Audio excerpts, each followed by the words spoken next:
Listo, ya estoy aquí. Entonces, otra vez buenas noches ya a los que ya están por aquí conectados. Veo que ya vamos por 16. Les recuerdo antes de que finalice la clase, por si acaso se me olvida hacerles el recordatorio, al final de la presentación está el enlace donde ustedes deben ingresar para marcar la participación del webinar, ¿ok?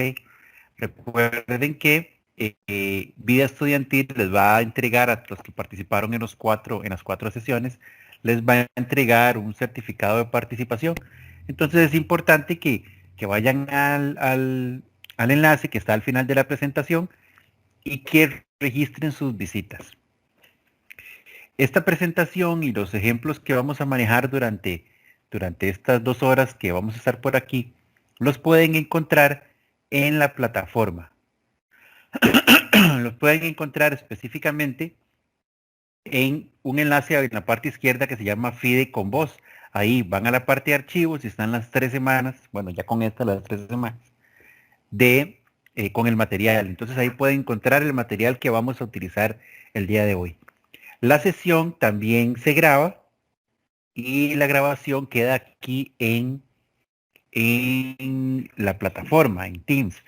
De igual manera, lo que he hecho en otras ocasiones es que la he descargado, la pongo en YouTube y les comparto el enlace para aquellos que por alguna razón no pudieran verla desde Teams. Ok, entonces primero, antes de iniciar, me gustaría saber si alguno ha tenido, si han hecho algunas prácticas, algún tipo de prueba con lo que hemos visto durante este par de semanas.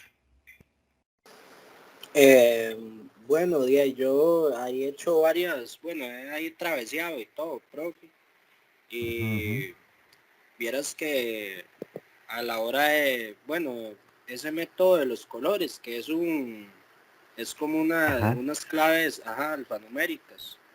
El Eh, RGB. sí, sí, y vieras que como que me dio por investigar, ¿verdad?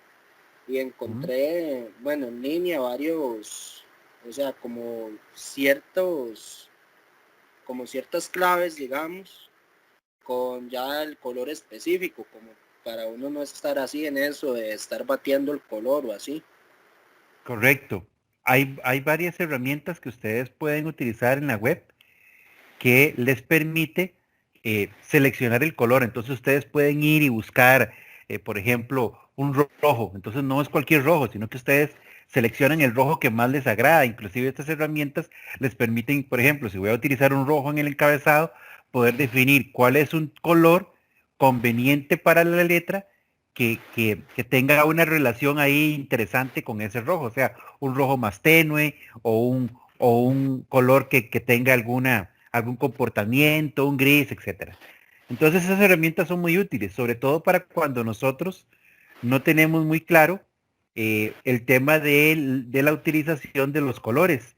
O sea, para Sí. nosotros nada más es seleccionar un color y listo. Entonces, en esos casos es muy útil utilizar este tipo de herramientas para que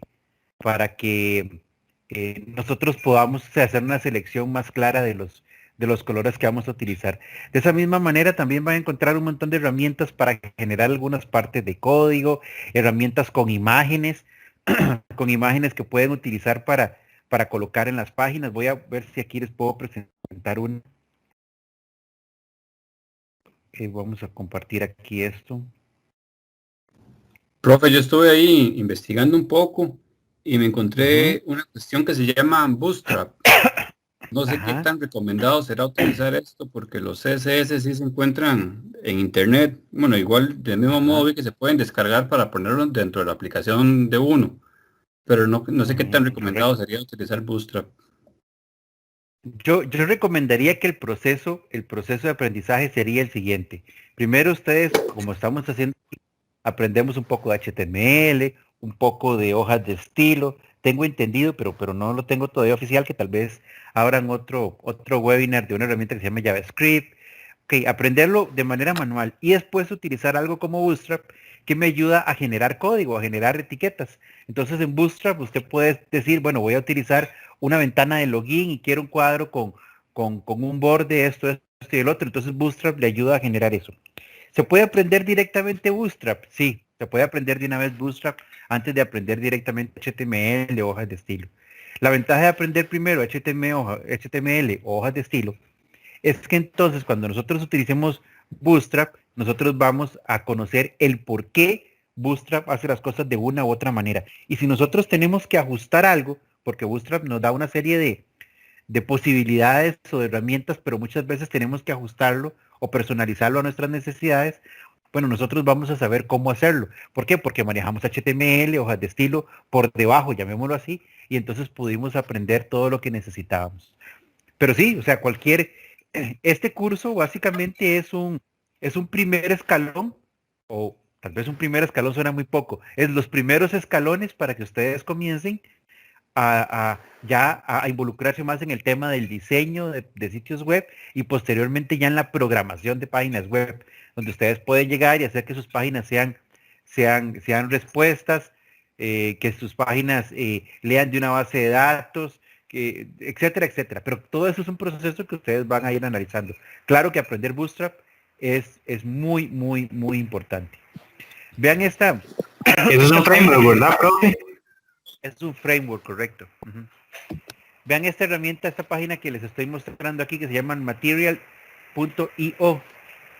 Esto es toda una tendencia para generar recursos para poder gestionar todo lo que tiene que ver con el tema de colores, de iconografía, de cosas de este tipo. Entonces, por ejemplo, algo que a mí me gusta mucho de esta página es cuando yo ocupo pegar iconos. Profe. Sí, señor. Creo que esto de Material es lo que usan las aplicaciones de Google. Yo he estado investigando también cómo personalizar en esa página cosas mías como mi celular y así. Correcto. Aquí Google patrocina toda la tendencia de Material, aunque no necesariamente es 100% de Google. Pero vean, por ejemplo, qué útil. Aquí en recursos, yo puedo venir aquí a iconos. A mí me gusta mucho para la parte de la iconografía. Y puedo venir aquí en la parte inferior y buscar iconos para mis aplicaciones. Entonces tengo la ventaja de que todos los iconos son de un color muy, muy serio, o sea, son negros, yo los puedo escoger transparentes, pero todos son del mismo tamaño, todos llevan la misma filosofía. Eso es para el tema de la iconografía, a mí me gusta. Y cada cierto tiempo, no sé si cada semana o cada 15 días, la gente que administra la página sigue agregando nuevos iconos, sigue agregando nuevas opciones, entonces siempre uno va a encontrar cosas interesantes.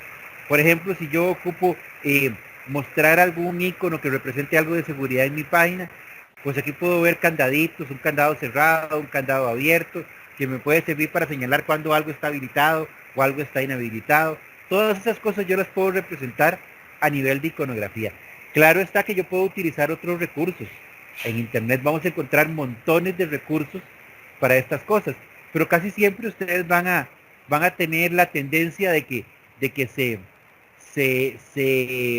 acerquen más a un tipo de recurso, a un tipo de página, para utilizar más ese porque tal vez les gustó más. A mí en lo personal, perdón, me gusta mucho todos los temas que tienen que ver con Material.io. ¿Ok? Pero bueno, vamos a iniciar entonces ya con la parte de la presentación de hoy. Estamos en la semana 3 y hoy parte de lo que tenemos por agenda es, bueno, revisar los temas de la semana anterior. Si ustedes tuvieron alguna duda, ahora cuando nosotros vamos a ir trabajando con nuestros otros ejemplos, vamos a estar utilizando muchas, si no todas las cosas que vimos en las sesiones anteriores. Por lo cual es importante entonces de que ustedes vayan entendiendo que todo lo que nosotros vayamos aprendiendo no son temas aislados o separados, sino que son temas que vienen a complementar lo que ya hicimos. Por ejemplo, ya ustedes aprendieron a pegar una imagen en sus páginas. Luego aprendimos a hacerla con las esquinas redondeadas. Luego ya logramos colocar un enlace. Pero algunas otras cosas como poner más información, hacer que tenga algún tipo de movimiento, de efecto, las cosas que tenemos, bueno, las vamos a ir aprendiendo poco a poco hoy y la otra semana. Los tres principales temas que tenemos para hoy son listas, tablas y formularios. Los tres cumplen un rol importante en nuestras páginas. Tal vez el menos esencial son las listas, pero lo que tiene que ver con tablas es muy, muy utilizado, a pesar de que cuando salieron las divisiones, los div, se habló de que las divisiones iban a reemplazar a las tablas. Bueno, no, las tablas no están en desuso, las tablas se siguen utilizando y ahora van a ver la importancia y el gran uso que se le puede dar a una tabla. Y los formularios son una serie de etiquetas que me van a permitir ahora no solamente presentarle información al usuario, sino que el siguiente paso, esperar de que el usuario me retroalimente o me envíe información directamente a mi página. Pero bueno, ya vamos a llegar a ese punto. Lo que les preguntaba, ¿qué han podido crear con las páginas anteriores? Aquí está el tema de las listas. En el caso de las listas, nosotros vamos a tener lo siguiente. Dice, las listas de elementos son componentes HTML que nos permiten enumerar o colocar diferentes elementos de manera consecutiva. O sea, eso es como cualquier lista que nosotros hacemos en cualquier aplicación o si lo hacemos en una libreta. Es un consecutivo, una lista de elementos. Nada más que existe un gran parecido entre las listas HTML, las que nosotros vamos a aprender hoy, y lo que nosotros llamamos en Microsoft Word, lo que son las viñetas. Ustedes recuerdan que en Word ustedes cuando ocupan crear una lista de elementos, entonces dejan de escribir texto seguido y seleccionan la opción de viñetas. Entonces eso les permite que aparezca un guión y un texto, un guión, otro texto, un guión, otro texto. Y también Word les da la posibilidad de utilizar ya sea un circulito, o un cuadrito o cosas de ese tipo. Inclusive podemos personalizar la viñeta que nosotros podemos utilizar en Word, ¿ok? Esas son viñetas o los bullets, si utilizan Office en inglés, que nosotros, al igual como las tenemos en Word, también las podemos utilizar en nuestra página. Estas que están ahí son como se ven en Word, o sea, son puntitos y una línea de lado. Hay otras que son números y una línea de lado. Hay otras que son una dentro de otras, un puntito, una letra, etcétera. Esa información que nosotros estamos manejando, en HTML es básica porque nosotros también en nuestras aplicaciones web ocupamos tener ese desglose de información para poder gestionar diferentes elementos, una lista, etcétera. ¿Okay? Entre las listas que nosotros vamos a tener, que las que vamos a utilizar, hay al menos dos tipos. Una de estas listas son las listas que son no ordenadas. Ojo, no ordenadas es por hacer una traducción muy literal de cómo se llaman, pero en realidad no significan, o sonaría extraño que yo diga listas desordenadas, porque listas desordenadas es como decir que yo pongo una serie de elementos y que HTML me los pone al azar ahí, de manera desordenada. No necesariamente es así. Más bien, si yo quisiera hacer una representación muy fiel de lo que sirve, para lo que sirven esas listas, son listas cuyas viñetas no representan un orden. A diferencia de las otras que dicen 1, 2, 3, 4, 5, estas no representan un orden. O sea, son como aquellas que yo pongo con un guioncito, con un punto, con un cuadrado, que la viñeta es la misma, ya sea para el primero o para el último. ¿Okay? Entonces, esas son las que nosotros podemos utilizar y son las más comunes. Me atrevería a decir que son las más comunes porque los elementos ordenados en HTML no son tan normales, tanto como si los utilizamos, por ejemplo, cuando hacemos una lista de elementos en Word. Ahora, ¿cómo es que implementamos un grupo de esos elementos en nuestra página? Bueno, además de todas las etiquetas que nosotros hemos visto en las dos sesiones anteriores, estas que ustedes pueden ver aquí en la presentación son el grupo de etiquetas con los cuales nosotros podemos implementar esa lista. Importante es que nosotros primero, déjenme buscar aquí el marcador, tenemos que implementar la etiqueta UL. Vean que es la misma que estamos trabajando aquí, la UL. ¿Okay? La etiqueta UL me indica que en ese punto donde está la etiqueta va a iniciar un grupo de elementos que son una lista y que no están, o que no es una lista ordenada. ¿Ok? O sea, es una lista general. Entonces, cuando ya nosotros ponemos el UL que se cierra correspondiente con un slash UL, es cuando ya nosotros decimos lo que está en medio de estas dos etiquetas va a tener esas características, al igual que otras etiquetas que hemos visto. Entonces ya yo empiezo a colocar la lista, que comienza con un LI y finaliza con un slash LI. ¿Ok? ¿Cuántas opciones puedo tener? Las que yo quiera. Claro, no es normal tener 100 o 200 opciones. No se me ocurre una razón, pero podría ser. Pero HTML no nos pone un límite con el tema de las listas. Ya la limitación estaría a nivel del equipo y de la capacidad que tiene de generar o de almacenar una página tan grande, si yo pongo 10 millones de listas, ¿verdad? Lo cual no tiene mucho sentido. Pero entonces yo aquí puedo establecer, por ejemplo, este es el primer elemento, este es el segundo elemento, este es el tercer elemento. Estas listas me permiten interactuar con otros elementos. Por ejemplo, yo puedo poner etiquetas o enlaces dentro de una lista. Entonces, por ejemplo, donde dice este es el primer elemento, yo podría poner el nombre de otra página y ponerlo dentro de un enlace. Entonces, al hacer clic sobre esa lista, él me podría llevar a otra página como hicimos en la sesión 1 o 2, no recuerdo en este momento. ¿Ok? Y así es como yo voy a ir definiendo todas las listas. Es importante recordar con estas listas que, por ejemplo, nosotros vamos a tener que poner el UL para decir que ahí comienza ese sector de definición de las listas. Pero cada uno de los ítems de la lista tiene que estar construido o colocado dentro de la etiqueta LI y finalizando con la etiqueta /LI. Y vean que cada uno tiene sus correspondientes etiquetas. No es que coloco uno para todos, no. Cada uno tiene su par de etiquetas que lo delimitan. Recuerden que cualquier duda, con lo que yo vaya explicando, por favor me interrumpen, ¿verdad? No hay ningún problema. Así es como se vería lo que yo acabo de programar. ¿Ok?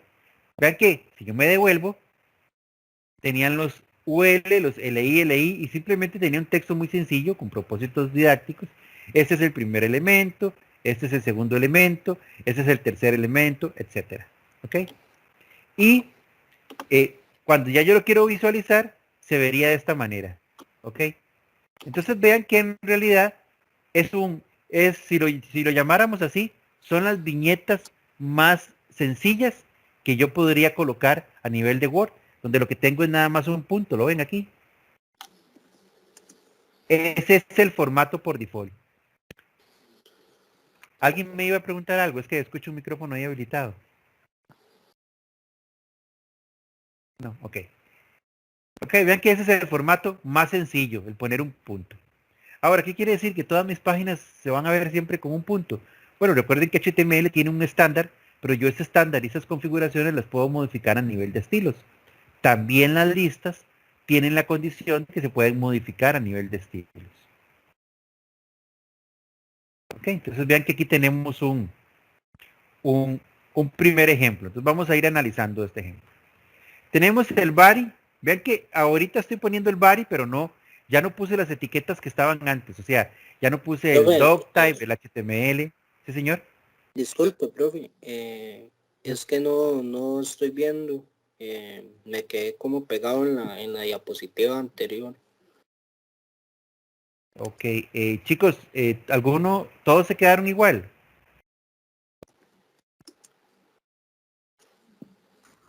Yo ya, ahora estoy... sí. Ahora sí. Ya se ve, profe. Okay, Ya. Fue un retardo. Ok, entonces vean. Ahí yo tengo el body, que básicamente lo que me genera es el tipo, el cuerpo de mi página. Ya yo omití lo anterior. ¿Por qué? Bueno, porque en la medida en que mis ejemplos van creciendo, pues tengo que empezar a mejorar mi espacio, a utilizar mejor mi espacio. Aquí tengo el encabezado de la página, la que está dentro del body, y vean que a ese encabezado le definí un estilo. ¿Ok? Ustedes recuerdan que los estilos, que nosotros la semana pasada aprendimos a utilizarlos, los podemos utilizar de 3 maneras, pero que la manera, cuando nosotros estamos haciendo pruebas, a veces la manera más sencilla es utilizarlos dentro de la misma etiqueta, porque los probamos de una vez. ¿Ok? Entonces vean que simplemente ese estilo lo que le dije fue que le pusieron color de fondo 336699. ¿Ok? Profe, Y que ese color de fondo, sí señor, consulta, yo puedo usar estilo en cualquiera de las etiquetas de HTML. correcto. Hay algunas que, por ejemplo, usted le puede poner un estilo que no aplica para ella, ¿verdad? Por ejemplo, una imagen, yo le puedo definir el tipo de letra, pero para una imagen el tipo de letra no es importante. Pero yo puedo Ujú. utilizar ese modificador de style en cualquier etiqueta, correcto. Gracias. Ok, con gusto. Entonces ustedes recuerdan que el 33 era el rojo, el 66 era el verde y el 99 era el azul. ¿Ok? Entonces básicamente ahí yo definí una combinación de rojo, verde, azul, que ese color es un color que ya yo memoricé que me gusta, pero como mencionaba el compañero al inicio, tal vez si yo quisiera buscar un color muy específico, podría utilizar alguna herramienta en internet para seleccionar el color y que ella me devuelva cuáles son los correspondientes números. Vean que hice lo mismo para el H1, el texto que aparece ahí, le definí un color, ¿ok? Y ese H1 dice utilización de viñetas. Profe, Luego, ¿sí señor? disculpe que le interrumpí. No se preocupe, no se preocupe. No, como para agregar también a la clase, Ujú. que hay algo llamado RGBA y eso es para jugar Correcto. con con la transparencia del color por si les interesa investigarlo, que es muy útil. Correcto, una definición adicional de colores que aplica también para el tema de transparencia, como menciona el compañero. Entonces le agrega un valor adicional al RGB. La transparencia se puede manejar así, o si no, hay otras etiquetas también, perdón, otros atributos en los estilos que me permiten definir la opacidad o la transparencia de los elementos, y es otra manera también que tenemos para poder definir esos valores. Ok, después de que yo tengo entonces el encabezado, cierro el encabezado por aquí. Ven que ahí ya lo que tengo es lo que ya hemos visto. Aquí yo abro una etiqueta, UL, y aquí la cierro. Ok, y todo lo que yo voy a tener, todo lo que yo voy a tener aquí definido, vean, les voy a marcar aquí con una llave. Todo lo que yo voy a tener aquí definido es, lo que va a estar metido dentro de la etiqueta web. Permítanme un minuto.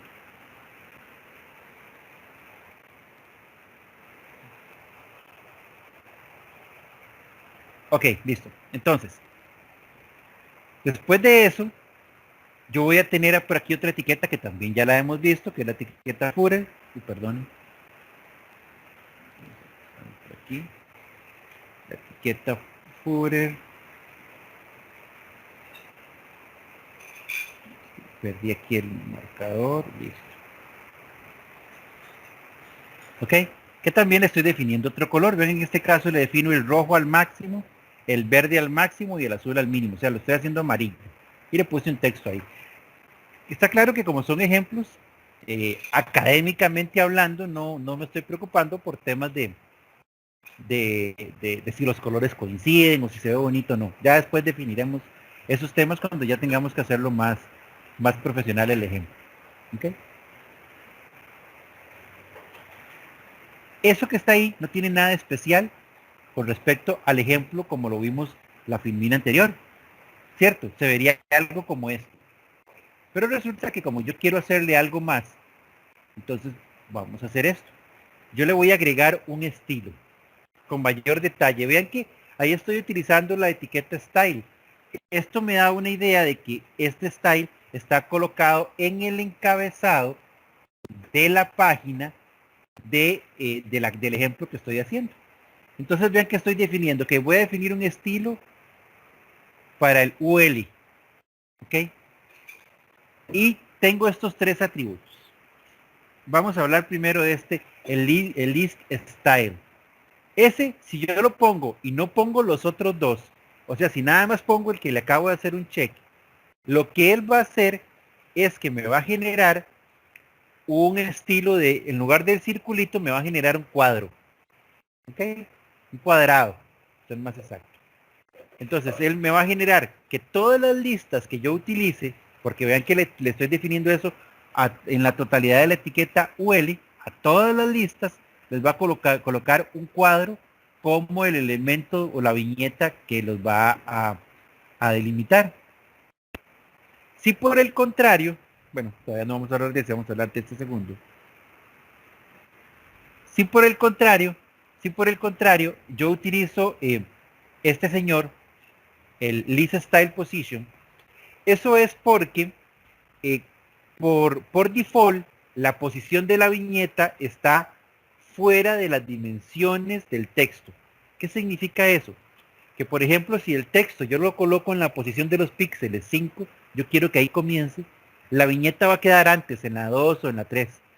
Si yo lo pongo inside, lo que voy a hacer es que en la 5 va a quedar el dibujito y después va a colocar el texto. ¿Okay? Eso es otro atributo que tienen las listas. Este otro que está aquí, vean que este tercero reemplaza el primero que yo estoy colocando. Si yo utilizo el tercero, este señor de aquí ya no aplica. ¿Por qué? Porque este tercero lo que me está diciendo es, dentro de las viñetas que hay disponibles en HTML, ninguna me gusta. Entonces yo quiero utilizar mi propia viñeta.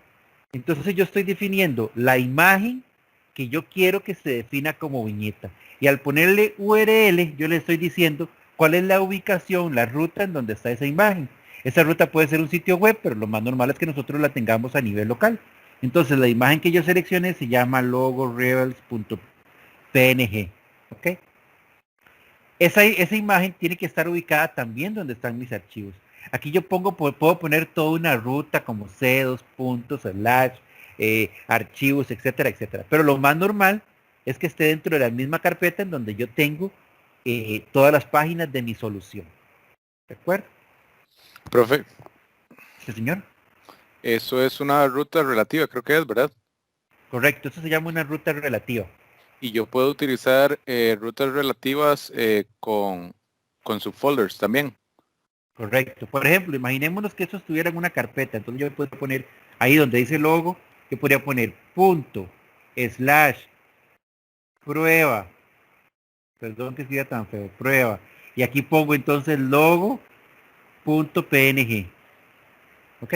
Quiere decir que está dentro de una carpeta que se llama prueba. El punto slash significa la carpeta en que estoy ubicado. Luego hay una carpeta que se llama prueba. Ahí está uno que se llama logo.png. ¿Ok? Vamos a ver si puedo devolver atrás esto.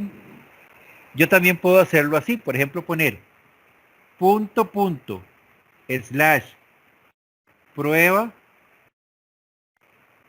slash logo.png.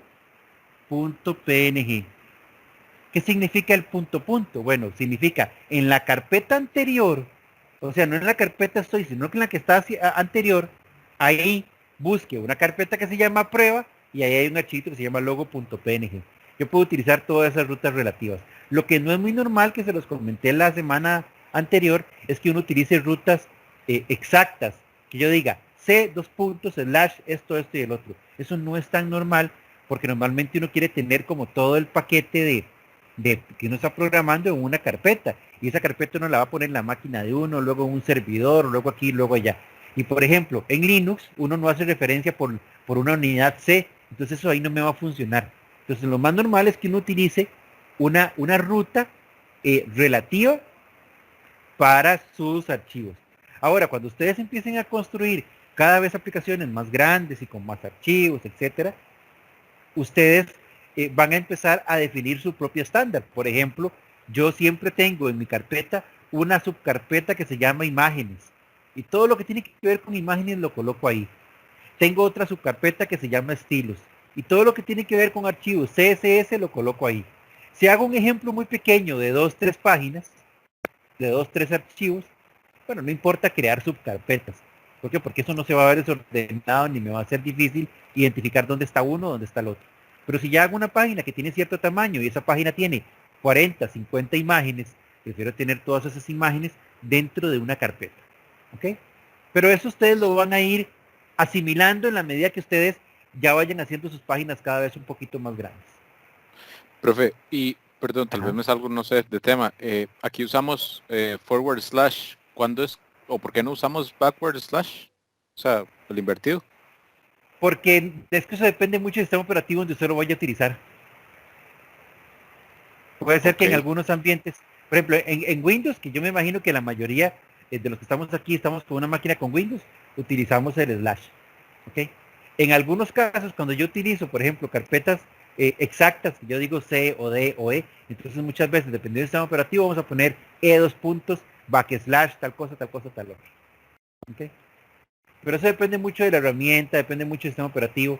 Cada uno casi que tiene su personalización. ok. Gracias, profe. ¿Ok? Ok.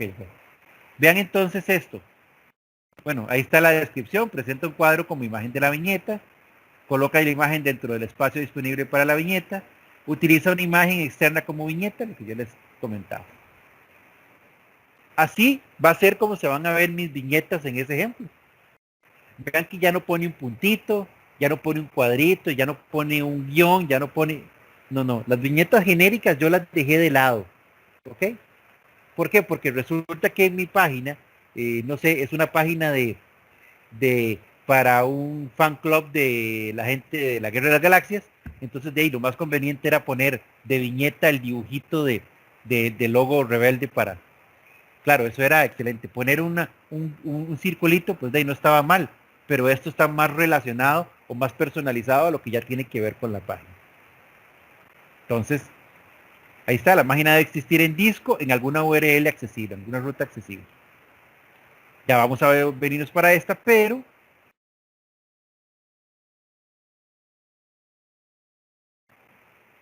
voy a abrirles por aquí el ejemplo que tengo. Ah, no, aquí son de repente, perdón. Ok, estas son las viñetas que yo que yo encontré. Entonces vean que voy a hacer un poquito más grande. Ahí ustedes pueden ver cómo se vería la página con esas viñetas. Ahora, ahí hay todo un tema, cuando ya yo voy a escoger esto, hay todo un tema de diseño, de estética, que a veces es lo que nos consume un poquito más de tiempo. Por ejemplo, esta viñeta que yo puse, yo la veo muy grande para el tamaño del texto que yo puse. ¿Por qué? Porque le queda todo ese espacio aquí arriba, ¿lo ven? Entonces yo o consigo una viñeta más pequeña, pero podría ser que entonces no se vea bien el dibujo, o hago la letra más grande. O sea, ahí hay toda una serie de cosas con las que yo puedo ir jugando y con las que ustedes van a empezar a hacer pruebas cuando ya ustedes empiecen a utilizar sus páginas. Lo que yo les comentaba, la página yo puse los colores que se me ocurrió. Vean qué feo se ve este azul con ese rojo. A mí me gusta. Y ese azul con ese amarillo en una página, a no ser que sean los colores de un partido político o algo así, no me parece que se vean bien. ¿Ok? Pero bueno, eso ya son cosas de estética que ustedes van a ir probando. Entonces, vamos a ver el ejemplo que tenemos aquí. Es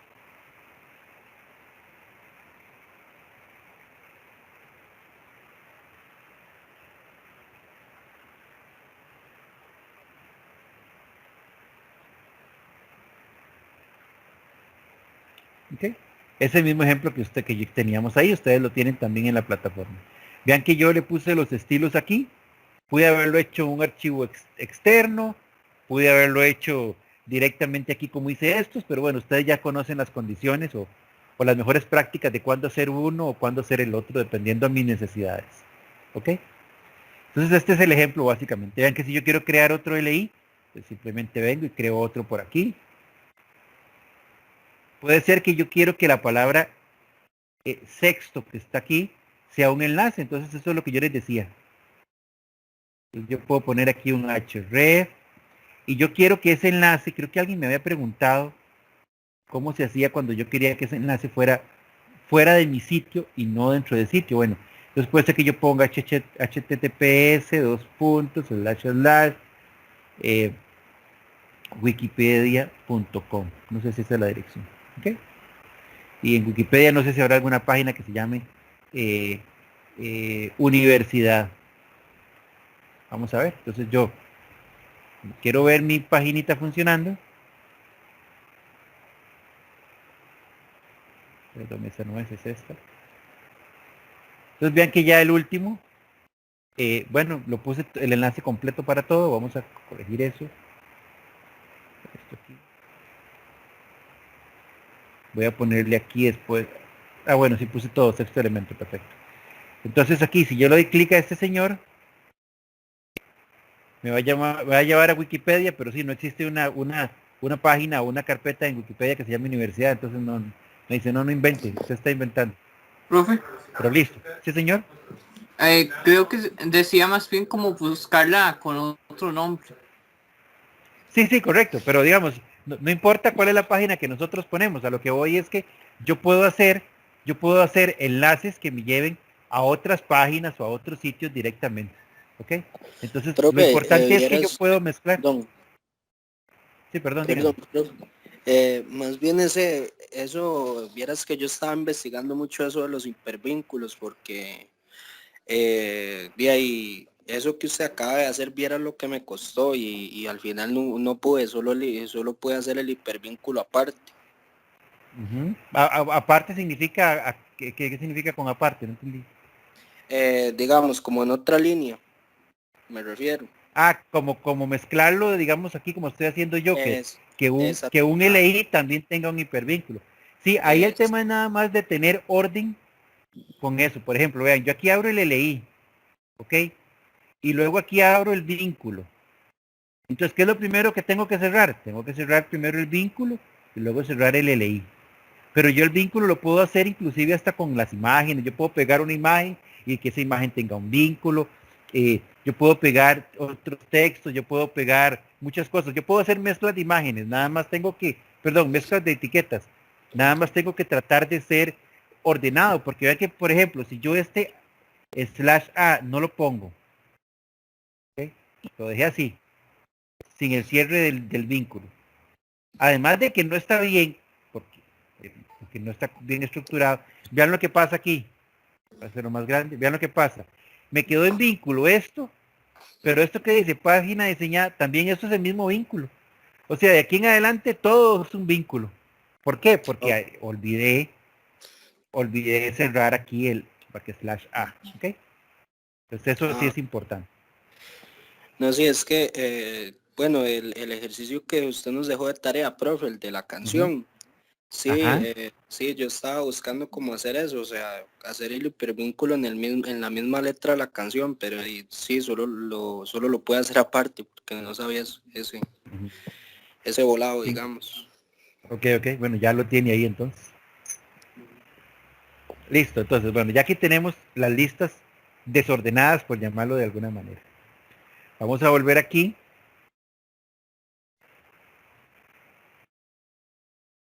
Y estas son otro tipo de listas, que son las listas ordenadas.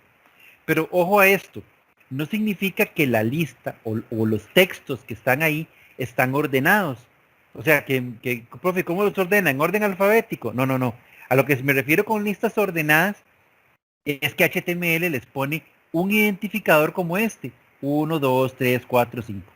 ¿Okay?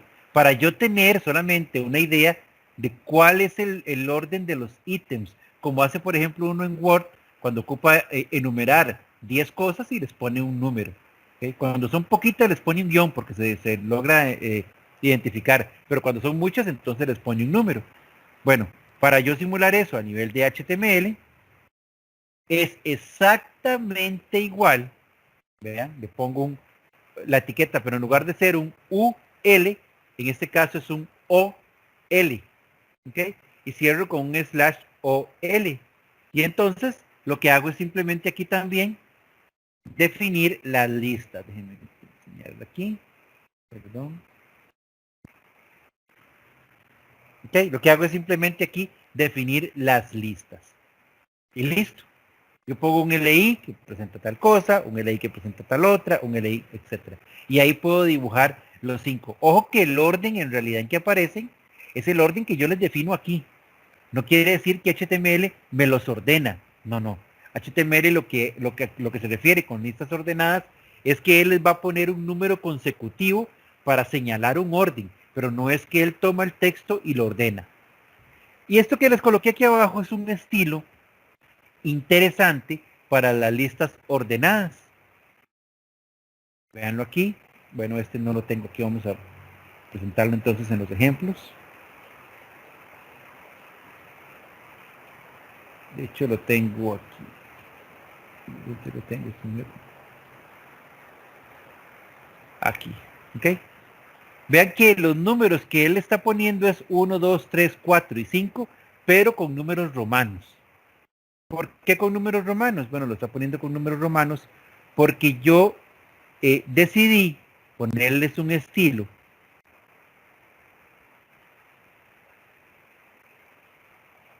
Aquí está el estilo. Un tipo de estilo que se llama Upper Roman. ¿Ok? Que lo que hace es definirme que yo quiero que tenga números romanos. Veamos qué estilos hay. Ponemos esto, le pongo 2 puntos y vean lo que me aparece. La gran mayoría tendríamos que probarlos para ver qué nos aparece. Este Lower Greek. Vean lo que nos va a poner.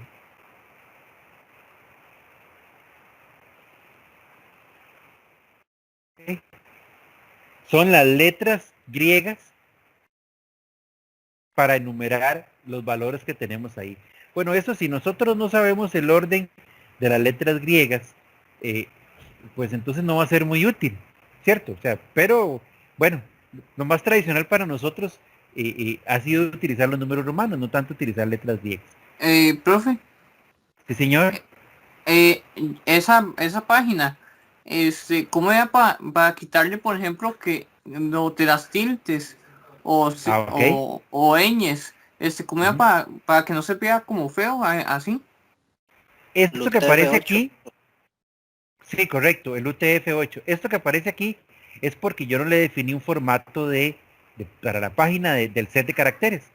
Entonces yo puedo venir aquí, poner un meta charset UTF-8, aquí cierro.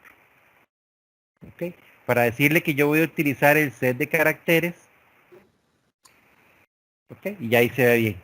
El set de caracteres del UTF-8, que es uno que normalmente nosotros podemos utilizar con nuestro alfabeto y con nuestras páginas. Pero bueno, volviendo al tema, bien aquí. Es que pensé que lo tenías que utilizar para cada texto, pero ya veo que nada más se escribe una vez y ya. Correcto, yo lo defino en la página. Yo digo, la página va a ser UTF-8. Listo. Ok. Entonces vean aquí, por ejemplo, que esto, si bien es un orden, también las letras están ordenadas, pero para nosotros pues no es algo muy común. Vamos a ver qué más tenemos aquí. Armenian. No sé qué es. Vamos a ver cómo se ve. Ok. Bueno, el que conoce, pues, le va a hacer muchas gracias. Profe, ¿Sí, señor? Armenia, para la redundancia, ¿no? Es un país. No, yo sé que Armenia es un país.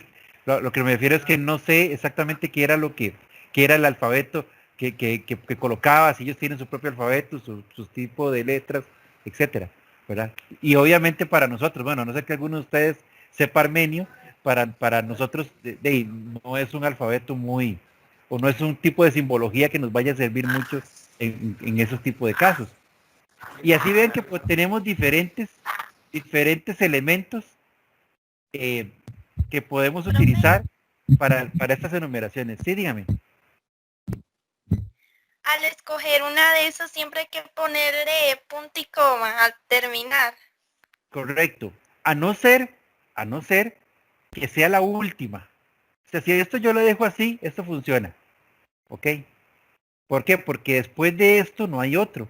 Lo que pasa es que por un asunto de orden y por un asunto de estándar, ven, aquí lo puso romano, a pesar de que yo no le puse el punto y coma.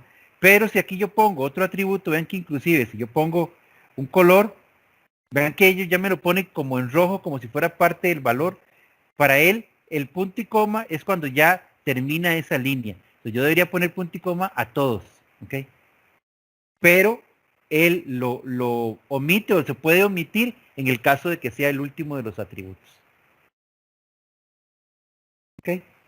Eso es porque ya el corchete finaliza la línea, ¿verdad? Entonces no hace falta que le Correcto. ponga el punto y coma. Pero el punto y Correcto, coma está indicando que termina una línea. Exactamente. ¿Por qué es eso? Porque de ahí cuando él termina esto, sigue buscando parte de la instrucción, porque como él no encuentra punto y coma, dice, todavía falta algo, pero encuentra el corchete, como dice el compañero, él dice, bueno, entonces no, definitivamente fue que aquí termina ya el atributo. Pero si él aquí encuentra otra cosa, como que yo le ponga color, de él no sabe si es parte de los valores que yo le estoy colocando a ese atributo, o si será otro atributo, o si, etcétera. Entonces, obviamente, lo más conveniente, a pesar de que sea el último, lo más conveniente por un asunto de orden es que yo ponga punto y coma a todos los atributos de los estilos. Ok, entonces como lo ven, también pues, no tiene tanta, vamos a ver, tanta dificultad, simplemente para crear listas dentro de mis páginas. Si yo vuelvo aquí, vamos a volver aquí a este señor. Ok. Vamos a empezar entonces a hablar de las tablas. Las tablas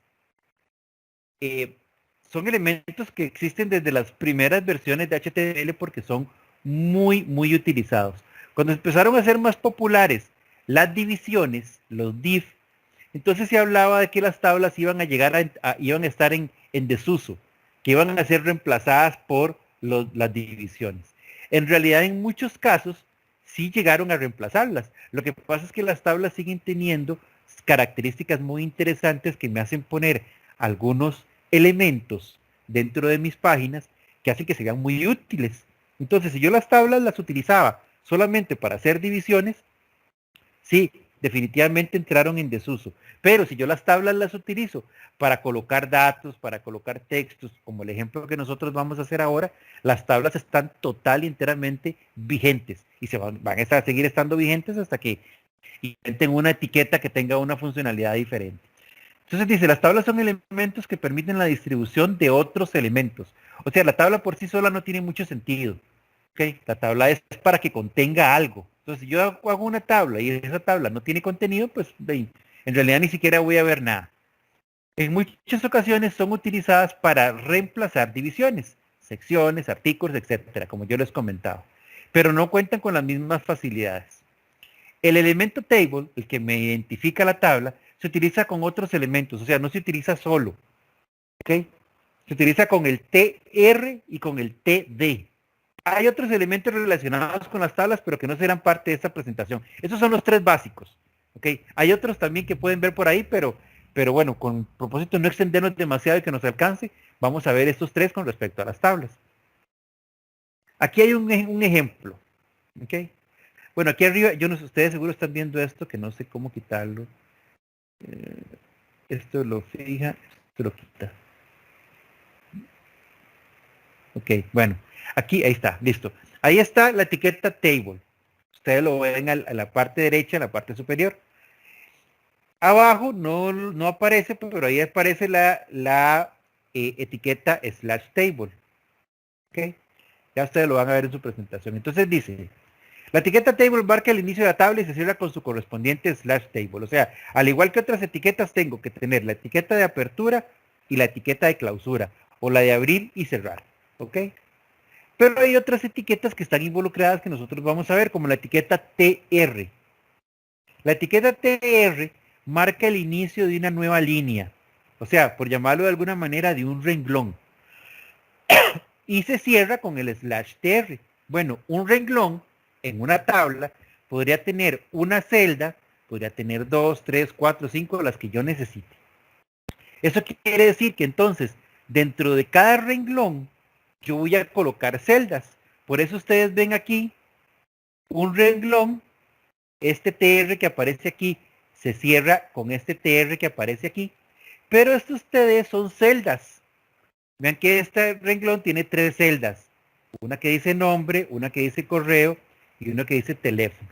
¿Ok? Estas 3 celdas son 3 casillas que yo voy a colocar en ese renglón. Luego cierro el renglón aquí, abro otro renglón y coloco otras 3 casillas. Cierro el renglón, abro otro renglón, coloco 3 casillas. Cierro el renglón y así hasta llegar y completar la tabla en el formato que yo lo quiero. Vean que en esta tabla, ¿qué es la información que estoy colocando? Yo les decía que la tabla no tenía mucho sentido si yo no le colocaba información. Bueno, dentro de cada TD, yo coloco nombre, correo y teléfono en la primera línea. Eso es como el encabezado. Luego coloco Gerardo, el correo y un teléfono. Pedro Pérez, un correo y un teléfono. Rodrigo Rodríguez, un correo y un teléfono. ¿Ok? O sea, tengo una línea con el encabezado y después tengo los datos de 3 personas, que son los que yo quiero que aparezcan en la tabla. Esto se vería de esta manera. Y ustedes van a decir, bueno, sí, es una tabla, pero qué feíta. Sí, está fea. Y está fea porque no tiene estilos. De hecho, se ve muy feo el hecho de que el apellido Rodríguez queda casi pegado con la R del correo. Y que el correo de Gerardo, el ufide.ac.cr, queda casi pegado con el 8 del teléfono. Pues esa tabla es muy básica. Es lo más básico que yo puedo tener en una tabla. Pero al igual que con las otras etiquetas, yo puedo comenzar a jugar con los estilos para darle a esta tabla un poquito de contenido y que se vea un poquito mejor. ¿Okay? Entonces, la tabla sin estilo realmente carece de muchos elementos estéticos, pero se puede mejorar con algunos estilos. ¿Sí, señor? Una pregunta. Para Dígame. hacerlo más simple, no se puede como por ejemplo aquí, para que no se vea pegado, ponerle espacio. Lo que pasa es que los espacios en HTML, si yo los hago a nivel de caracteres, él me respeta un espacio, pero yo no puedo, por ejemplo, darle así como espaciador, espaciador, espaciadora y después colocar el otro texto. Además de que no es estético, porque vean que de acuerdo al tipo de letra, por ejemplo, eso debe ser como una letra Arial, no sé. Entonces, la I en Arial ocupa menos espacio que la E en Arial o que la O. Entonces yo le voy a poner espacio, si no siempre va a coincidir, no van a quedar alineados los valores en un lado y en el otro. Lo mejor es con los estilos definir algunas características para yo llegar y definirle, ok, entre esta celda y entre la otra, yo quiero que me deje un espacio, yo quiero que me coloque una línea, yo quiero que me deje un margen a la derecha, yo quiero, etcétera. Pero eso lo haríamos con estilos. Vean que esa tabla, como responde a esto que está aquí, esta tabla no tiene nada de estilos, es nada más la definición de la tabla. Por eso es que se ve tan sencilla. ¿Ok? Aquí, entonces vean, yo tengo a la izquierda la tabla y a la derecha tengo los estilos que yo voy a utilizar. Déjenme ver por qué es que esta barra. Ya. A la derecha tengo los estilos que yo voy a utilizar. Entonces vean. Bueno, lo tengo en una etiqueta style, eso les dice a ustedes que eso está colocado en una... que eso está colocado dentro de la misma página en el encabezado. Primero yo defino los estilos para la tabla. Ven que tengo estilos para la tabla, para la celda y tengo 3 clases diferentes o 2 clases. Resulta que yo tengo un estilo aquí que se llama Border Collapse. ¿Qué hace este Border Collapse? Esto es porque dentro de las tablas, voy a devolverme, si ustedes ven estos dos señores no están pegados, aquí hay un pequeño espacio. Él de manera automática me deja un pequeño espacio entre las celdas. Pero y resulta que yo quiero que colapsen, o sea que no exista ese espacio entre esas celdas. Pues para eso utilizo ese atributo. Luego le estoy diciendo que la tabla, toda la tabla, no una celda, toda la tabla va a tener un ancho de 90%. Toda la tabla va a tener un ancho del 90%. ¿90% de qué? Bueno, 90% del ancho del contenedor, en este caso del ancho de la página, ¿ok? O sea, yo lo que quiero es dejar un pedacito a la izquierda y un pedacito a la derecha de espacio libre y que la tabla me aparezca en el centro. Por eso es que si la tabla tiene un ancho del 90%, yo le digo que deje un margen a la izquierda de 5%. O sea, me va a quedar primero 5, luego 90 y luego otros 5. De esa manera estoy centrando mi tabla. Luego le estoy diciendo que yo quiero que el tamaño de la letra de toda la tabla, ojo, estoy hablando de toda la tabla, el tamaño de la letra de toda la tabla sea 24 px. Y le estoy diciendo que el tipo de letra que quiero que utilice toda la tabla es Tahoma. ¿Okay? Ojo, aquí estoy definiendo las características de toda la tabla. y esas características se van a ver reflejadas en los elementos que van a estar dentro de la tabla. ¿Ok? Si dentro de la tabla yo tengo una línea, va a heredar las características que yo definí para la tabla. Si dentro de la tabla yo tengo varias celdas, bueno, esas celdas van a heredar la mayoría de las características que yo tengo dentro de la tabla, a no ser que yo dentro de esas celdas modifique alguna de esas características, como creo que no lo hacemos en ninguno. Después de eso yo vengo y defino cómo va a ser una celda. Entonces yo les digo, las celdas van a tener un espaciado de 0px, o sea, yo no quiero que las celdas tengan un espaciado alrededor, nada, no quiero ningún espaciado alrededor. ¿Okay? Va a ser 0px. Pero yo quiero que dentro de las celdas, ¿se acuerdan la diferencia entre el margen y el padding? Que el margen era como decir hacia afuera y el padding era del borde hacia adentro. Bueno, yo quiero decir que del borde de la celda hacia adentro me deje un espacio de 0.2%. ¿0.2% de qué? Del ancho del contenedor, al igual que como hablábamos de la tabla. Eso quiere decir que entonces la letra o las letras que yo ponga dentro de una celda no van a estar pegadas a la orillita de la celda. Va a haber un pequeño espacio que las separe. ¿Ok? Luego, después de que hice eso, Profe, sí, señor. eso no hace que el contenido que yo vaya a poner en la celda se centre, ¿verdad? Para eso tendría que meterle como un align. Correcto, exactamente. Esto lo que hace es que yo no quiero que la letra me quede pegada a las orillas, por llamarlo de alguna manera. ¿Ok? Ya para centrarlo, sí yo tendría que ponerle un text align para definir, bueno, quiero que quede centrado a la derecha o a la izquierda, etcétera. Ahora lo podemos hacer algunas modificaciones de ese tipo. Entonces, vean que este señor, lo que yo estoy definiendo aquí, no es la tabla, no es una celda. Este señor es una clase. Recuerden que las clases se identificaban porque yo les ponía un punto. O sea, hay algo que va a ser de clase título. Hay algo que va a ser de clase detalle también. Pero vamos por partes. Si yo me devuelvo aquí a la izquierda, ¿a dónde veo la palabra título? La veo aquí. Clase título. Quiere decir que entonces este TR, todo este TR que yo tengo aquí, ese TR, va a verse modificado, no solamente por lo que diga la tabla arriba, sino va a verse modificado porque él es de clase título. Y clase título está aquí. ¿Ok? Ahí se define clase título. ¿Y qué es lo que va a tener entonces ese TR? Bueno, él dice que el color de fondo va a ser negro. Y el color de la letra va a ser blanco. Así de sencillo el título. Ahora, vamos a ver cómo queda. Luego, vean que la palabra detalle yo la voy a encontrar aquí, aquí y aquí. O sea, vean lo que estoy haciendo. La primera línea va a ser el encabezado de la tabla. Las otras 3 líneas van a ser el detalle. Van a ser de clase detalle, a eso me estoy refiriendo. Entonces, ¿qué hace la clase detalle?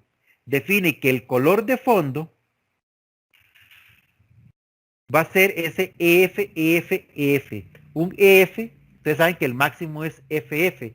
Entonces un EF es muy, muy alto. O sea, va a ser un color gris, pero muy tenue. Apenas y se va a ver un poquito. ¿Okay? Y el color de la letra va a ser un gris, pero más fuerte. ¿Por qué? Porque vean que, ¿cómo sé yo que es un gris? Porque les había dicho que cuando los 3 números eran los mismos, definitivamente se hacía un gris. Pero entre más bajo sea el número, el color es más fuerte, porque 00 es negro. Entonces, como el color va a ser 666666 y el color de fondo va a ser EF, me estoy asegurando que es un gris sobre otro gris, pero uno más fuerte que el otro. Y luego está este señor. Y ustedes dirán, bueno, pero ese también se llama detalle. ¿Pero qué significa ese detalle 2 puntos over? Bueno, resulta que el over lo que hace es definirme que esos estilos que yo estoy definiendo aquí, este color y este color de fondo y este color de la letra, van a cambiar a esos que yo coloco ahí siempre que yo pase el mouse por encima de esa etiqueta. Ojo, aquí ya estamos involucrando, estos se llaman metaetiquetas o metaestilos.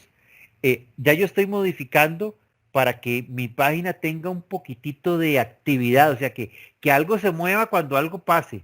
Muy básico, sí, muy básico. La mayoría de eso se aprende con JavaScript. Pero aquí ya estoy definiendo algunos elementos. Mi página va a cambiar algo. Cuando yo pase el mouse, eso significa este over, cuando yo pase el mouse por encima de una etiqueta que sea de clase detalle. Entonces va a cambiar los estilos a esos. ¿Y qué pasa con estos que yo había definido antes? Bueno, temporalmente esos los ignora. Va a cambiarlos a estos nuevos que están aquí. ¿Ok? Veamos a ver qué pasa. Bueno, aquí viene una descripción. Dice los elementos tienen clases para identificarlos. Las características para la tabla, para las celdas y para las líneas, pero estas últimas identificadas por las clases. Dice, es un selector que se activa cuando el usuario sobrepone el mouse sobre el componente. Lo que yo les comentaba. Bueno, pero antes de venirnos a los formularios, que son muy interesantes, vamos a venirnos a ver el ejemplo 3. Voy a venir para acá.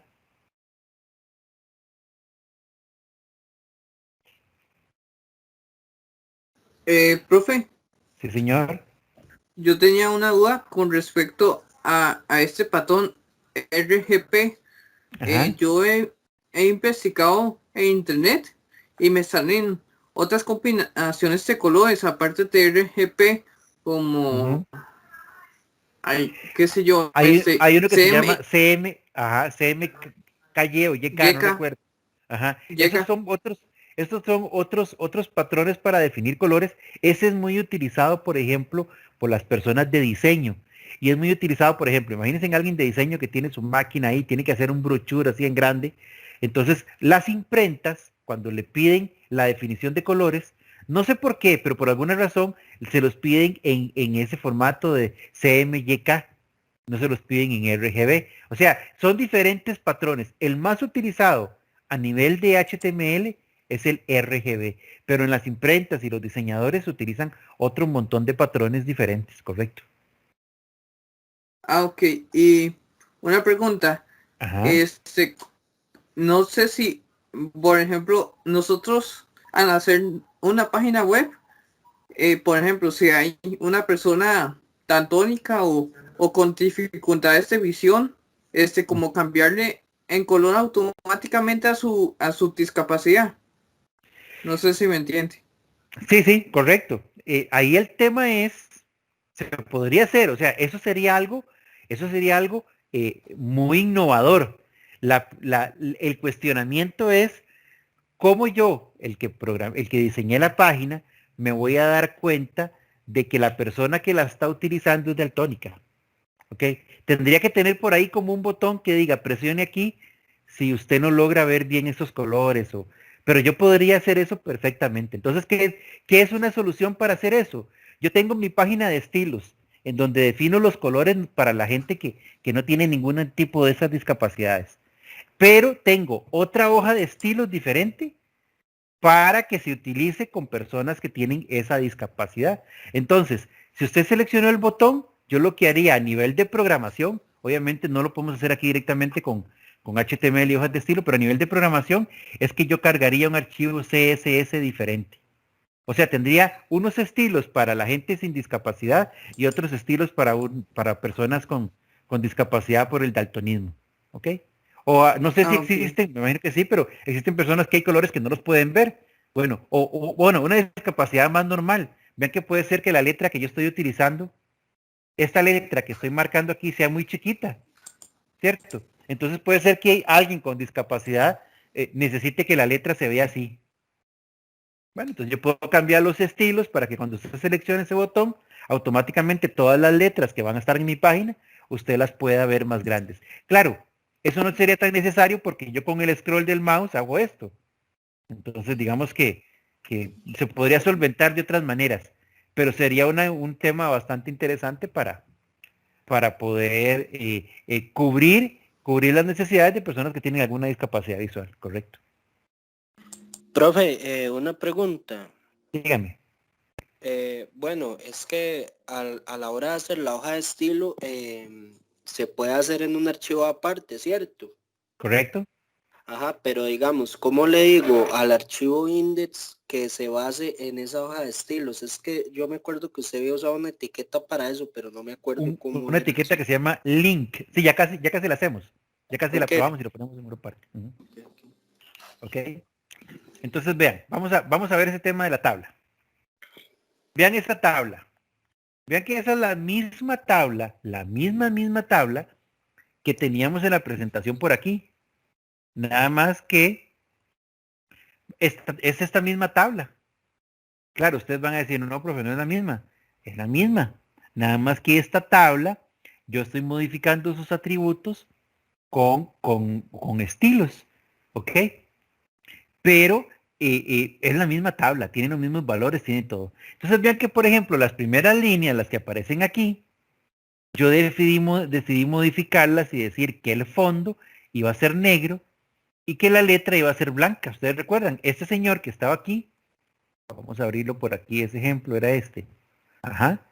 Este señor que está aquí, que es de clase título, este señor, yo lo modifico con esto que está aquí, que le dije que el color de fondo va a ser negro y la letra va a ser blanca.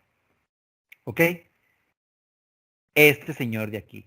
Las otras líneas, la que dice Gerardo, Pedro y Rodrigo, yo les dije que iba a ser de fondo gris. Yo espero que sí puedan ver bien los colores por Teams, que el fondo iba a ser un gris tenue y que la letra iba a ser un gris un poco más fuerte.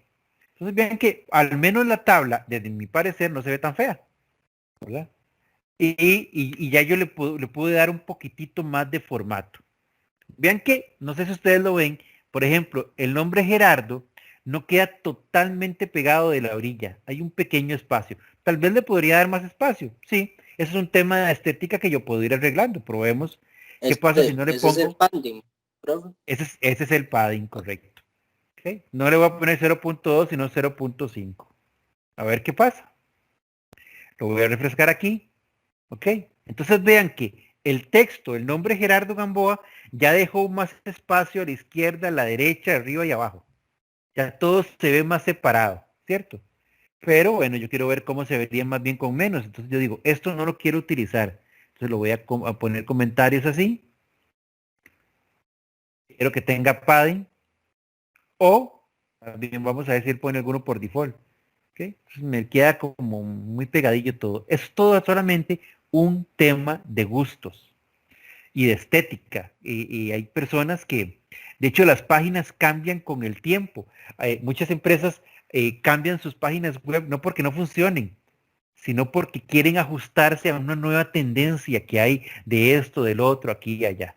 ¿Okay? Entonces, bueno, y son cosas que por dicha generan mucho trabajo para los informáticos y para los diseñadores, pero muchas veces no es un tema de necesidad. Vean ahí la tabla. Tal vez se ve más cómoda, pero lo que quiero que vean es esto. Vean cuando yo paso el mouse por encima de las celdas.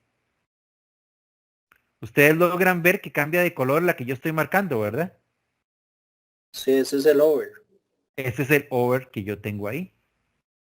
Entonces vean que ya esto es muy útil, sobre todo cuando yo tengo muchos datos, ¿verdad? Ustedes han visto, no sé si han visto, pero antes cuando uno había un papel, de este papel continuo, que venía con líneas de diferentes colores, para que ese papel se utilizaba para imprimir planillas o reportes muy grandes. Entonces esas líneas ayudaban porque si no uno tenía que poner una regla para poder identificar cuál era la línea y qué dato iba con cuál.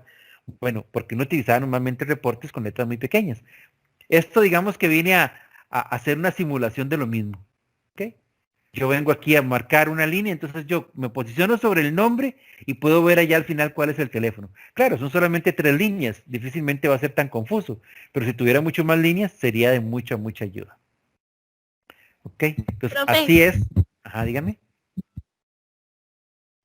¿Qué dijiste cuando decías que para qué servían esas líneas? Es que no se te escuchó. Ah, ok.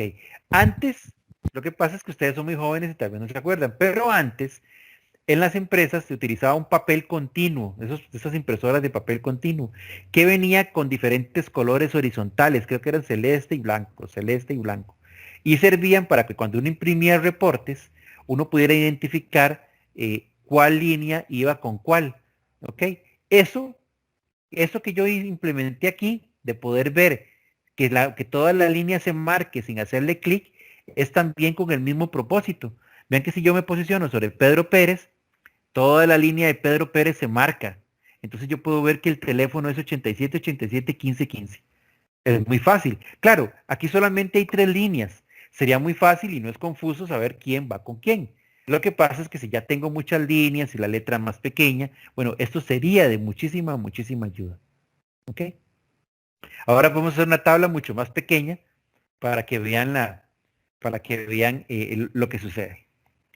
Listo. Voy nada más para presentarle al compañero, para que no se me olvide presentarle esto. Aquí quería presentarle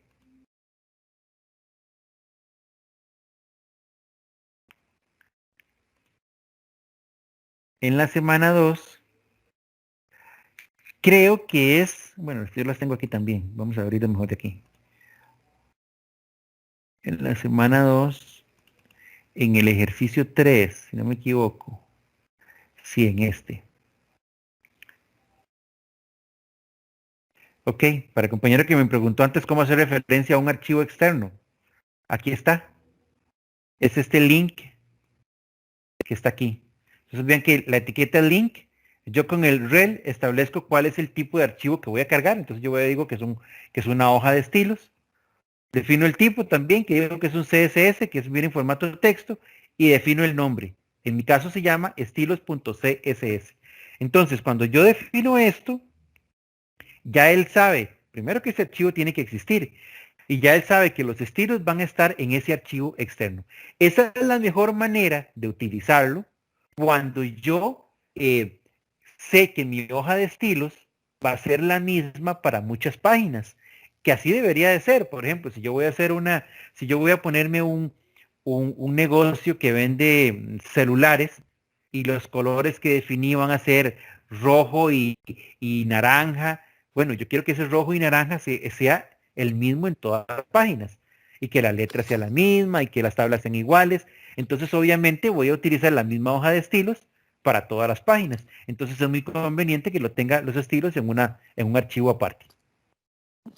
Ajá, sí, profe, es que de ahí te comento, es que mi familia tiene una soda, ¿verdad?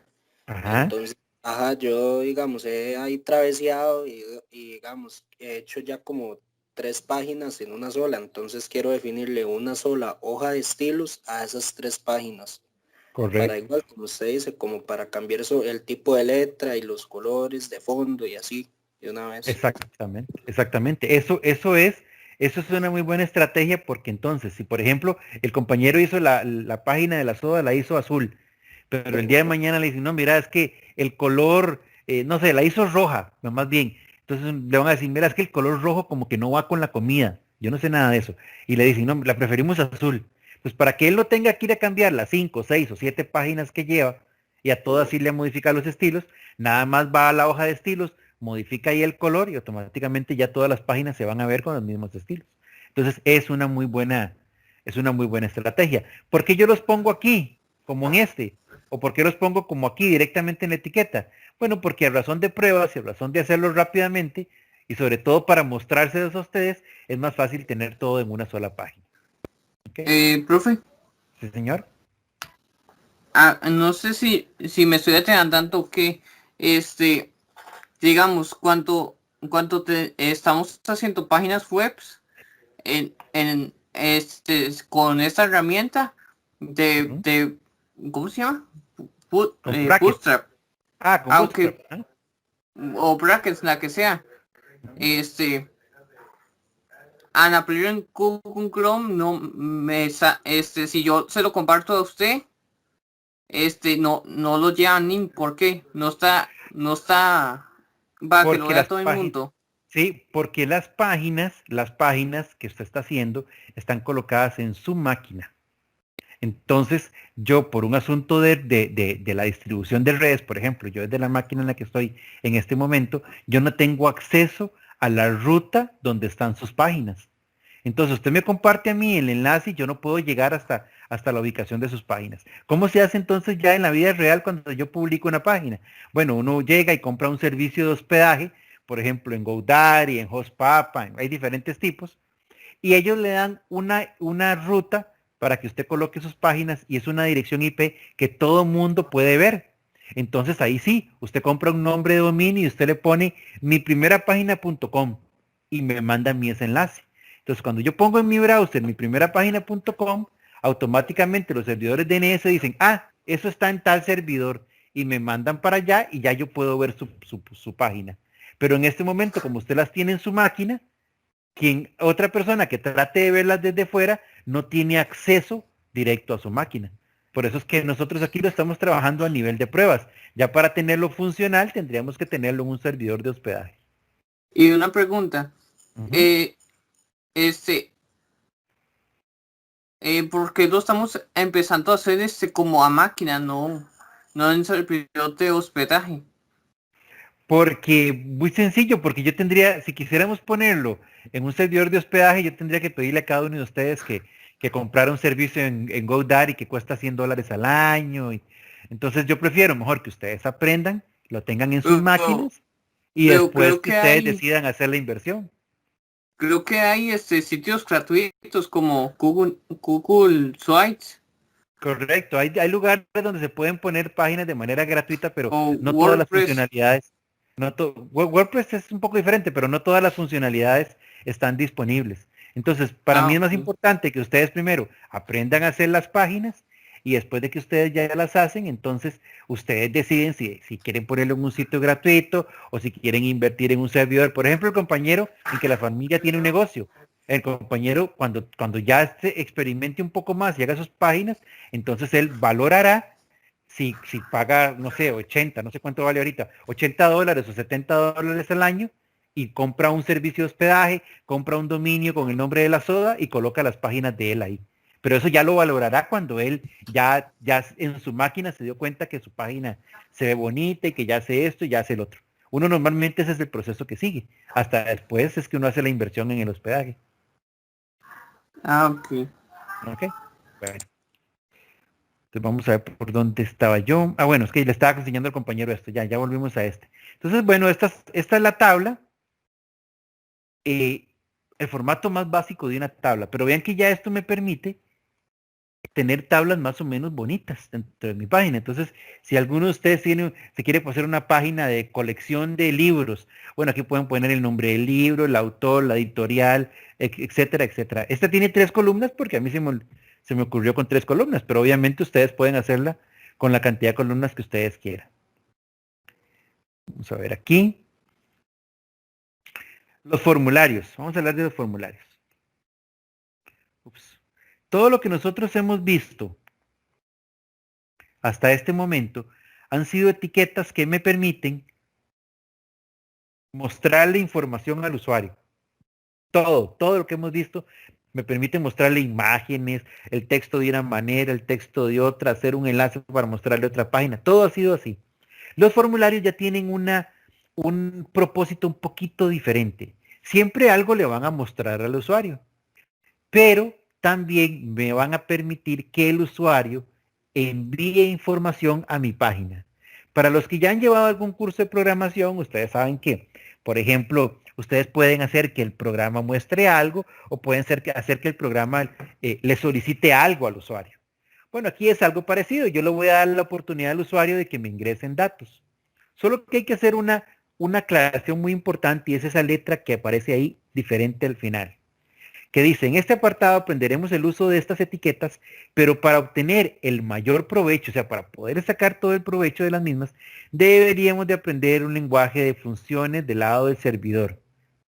Esto ya corresponde, digámoslo así, estas etiquetas, la mitad son diseño, la mitad son programación.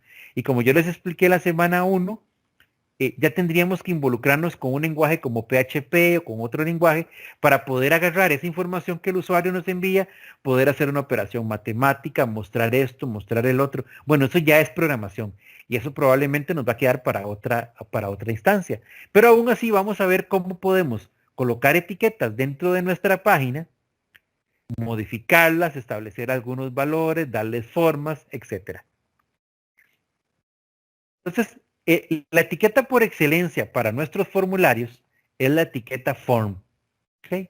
¿Por qué es la etiqueta por excelencia? Bueno, en una primera instancia nos podría parecer que no hace nada, pero lo que pasa es que su principal función es encapsular todas las otras etiquetas que nosotros vamos a utilizar. Y tiene algunos atributos que son muy, muy importantes. Entonces vean, la etiqueta se llama form. ¿Okay? Además de llamarse form, ya eso nos indica cuál es su funcionalidad, tiene algunos atributos como este ID, que ustedes saben que es el ID, es un identificador de los formularios. Bueno, yo lo puse en este caso. Tiene un método, que este método puede ser de dos tipos, get o puede ser post. Y ahora les voy a explicar qué hace uno y qué hace el otro. ¿Ok? Y tiene un action. Y por eso les digo que está más del lado de la programación. Porque lo que yo coloque dentro de ese action es el nombre de otra página a la cual yo le voy a enviar los datos que el usuario ingresa aquí. Ojo, en esta página donde yo coloco esto, voy a capturar los datos, pero los datos que el usuario ingresa los voy a enviar a otra página. Por eso es que en esa otra página voy a ocupar, o en ese servidor donde voy a tener eso, voy a ocupar programación. ¿Ok? Todo lo que está en puntitos allá adentro, esos 9 puntitos, lo quise simular como puntos consecutivos. Esos puntitos que están allá adentro lo que hacen es ayudarme a decir que ahí es donde van todas las líneas con las otras etiquetas. No es que sean etiquetas o que sean necesarios a nivel de HTML. Ese método que está ahí, hay dos, post y get. Los dos son útiles y se utilizan en casos diversos. Les voy a adelantar y ahorita lo vamos a ver con un ejemplo. El post envía los datos del formulario dentro de la solicitud HTTP. O sea, lo envía, por decirlo así, no lo envía visual para el usuario, lo envía escondido, el post. El get envía los datos visibles en la misma instrucción o en la misma URL en donde pone la página que nosotros vamos a ver. Ya se nos va a quedar más claro ahorita cuando hagamos el ejemplo. ¿Qué puedo entonces yo utilizar para que el usuario ingrese datos? Bueno, vean ese que los coloco ahí. Todos esos, ahí hay 1, 2, 3, 4, 5, 6, 7 elementos. Todos esos elementos se llaman input. Todos son input y no son los únicos. Lo que pasa es que el input es el más variado. Todos son input. Y los tenemos en este ejemplo que está aquí. No sé por qué me aparece eso. Ya. Los tenemos en este ejemplo que aparece aquí arriba. Vean donde yo tengo el formulario. Este lo puse con un método post. Él va a ir a una que se llama otra página.html. Ahí es donde va a mandar los datos. Y aquí tengo mi primera etiqueta input. ¿De qué tipo va a ser esa etiqueta? Va a ser de tipo texto. O sea, esa etiqueta se va a utilizar para que capture una línea de texto, cualquiera, lo que sea, lo que el usuario quiera digitar, no me interesa, cualquier cosa que el usuario digite. Ese dato va a tener un nombre dentro de mi página y yo decidí ponerle nombre, como si fuera el nombre de un usuario. Este placeholder, por llamarlo de alguna manera, va a ser una ayuda o una recomendación para el usuario de qué es el dato que se espera colocar ahí. Y este maxlen me va a indicar o le va a indicar al HTML cuánto es la cantidad máxima de caracteres que puede capturar. 50. Es un nombre de persona que no puede pasar de 50 caracteres. Este es un input. Esta etiqueta BR, creo que ya la habíamos usado en la clase 1, lo que hace es hacerme un cambio de línea. O sea, como si yo le diera un enter. Pasa a la siguiente línea. Aquí tengo otro input, pero este va a ser de tipo password. Y ustedes dirán, ¿qué diferencia hay de un password con un texto normal? Bueno, la principal diferencia, y ustedes lo ven cuando ustedes ingresan a algún sitio, es que los caracteres que yo digito no son visibles. Él me los coloca con puntos. Esa funcionalidad que a veces aparece un dibujito a la par, como un ojito que yo le doy clic, entonces los caracteres ya se logran ver. Eso uno lo puede programar, por ejemplo, con JavaScript. Que ya, como les digo, esto ya es otra historia, es un tema, el siguiente paso después de este webinar. Este señor, el dato que yo coloque aquí, se va a llamar clave. Así va a ser reconocido en la otra página como clave. El placeholder, o sea, la ayuda que le va a aparecer al usuario, va a decir clave. Y el largo máximo va a ser de 50 caracteres. Luego tengo este otro señor, este otro input. Pero este va a ser de tipo número. ¿Cuál es la diferencia? Bueno, que el tipo número funciona igual que el tipo texto, pero solamente me deja ingresar números, única y exclusivamente. Y me facilita porque al lado derecho tiene unas flechitas hacia arriba y hacia abajo, que si yo no quiero digitar los números, sino que quiero moverme, ir sumando uno o ir restando uno, entonces lo puedo utilizar. El placeholder, bueno, perdón, se va a llamar edad. El valor que yo digite ahí se va a llamar edad. Y el placeholder, o sea, la ayuda, va a mostrarle al usuario que lo que tengo que colocar aquí es una edad. El número máximo que yo puedo colocar, según este señor, es 100. Y el número mínimo es 0. Hay otros atributos como el step, que yo el step le digo de cuánto en cuánto puede irse incrementando, si de 5 en 5, o inclusive puedo ponerlo con decimales. Yo le puedo decir que 0.01 para que se vaya incrementando en una centésima, sea el valor mínimo que se incremente. Hay varios atributos adicionales. ¿Cuál sigue? Otro input que es de tipo file. Y bueno, ¿y qué significa eso? Es muy normal que yo en las páginas web, ustedes lo hacen, por ejemplo, en la universidad cuando ingresan al aula virtual y están haciendo un examen y el profesor les dice, tienen que subir el examen o tienen que subir la tarea. Entonces ustedes seleccionan una opción por ahí donde él les abre un browser, pero no de internet, sino un browser de sistema operativo y les permite seleccionar un archivo para que ustedes lo suban. Bueno, este file con este input lo que hace es generarme la posibilidad de yo seleccionar un archivo para subirlo. Tiene un nombre, archivo, y este placeholder, esto fue un error mío. En realidad, él no tiene un placeholder y menos va a tener uno que se llame edad. Este lo pueden ignorar. BR, me hace un cambio de línea como nosotros. Aquí voy a utilizar otro input que es de tipo date, de tipo fecha. Este es muy, muy, muy útil. ¿Por qué? Porque cuando yo, por ejemplo, voy a digitar una fecha, depende de el lugar en donde esté, del browser, de hasta la cultura.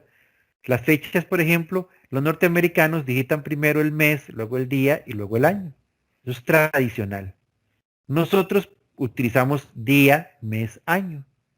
La fecha estándar UTC que se utiliza para que no haya confusiones es año, mes, día. Algunos le ponen un slash, otros les ponen un guión, etcétera. O sea, cada quien digita las fechas a su manera. Cuando yo pongo un date con este nombre, él me da la posibilidad de abrirme un calendario para que yo no tenga que digitar la fecha, sino para que yo la pueda seleccionar de este calendario. Toda esta variedad de versiones del input aparecen con HTML5. Antes solamente existía el input text, creo que el password y el submit. ¿Ok? Entonces, si yo quería capturar números o poner una fecha, salieron una serie de librerías que se llaman, bueno, algunas como las de jQuery, jQuery UI, etcétera, que me permitían hacer eso. Pero ahora con HTML sencillo yo puedo hacer muchas de esas cosas. Esta es otra muy interesante. No se usa tanto, pero yo tuve la oportunidad de utilizarla en un proyecto, esta que se llama Color. ¿Por qué? Porque me permite darle la posibilidad al usuario de que seleccione un color. Y no dice que es raro un color. Bueno, yo en ese proyecto tenía un cliente que él se encargaba de poner unos banners publicitarios en otras páginas. Entonces, él quería que desde la aplicación web él pudiera seleccionar el color con el que iba a salir la letra. Perfecto, entonces yo utilicé un input para que él seleccionara el color y ese color después luego en el servidor yo lo guardaba. Entonces esa es la única ocasión en que he tenido que utilizarlo, pero es una etiqueta bastante interesante. Hay otros inputs que ustedes van a investigar ahí posterior que les podrían servir también para otros elementos. Y este es súper importante.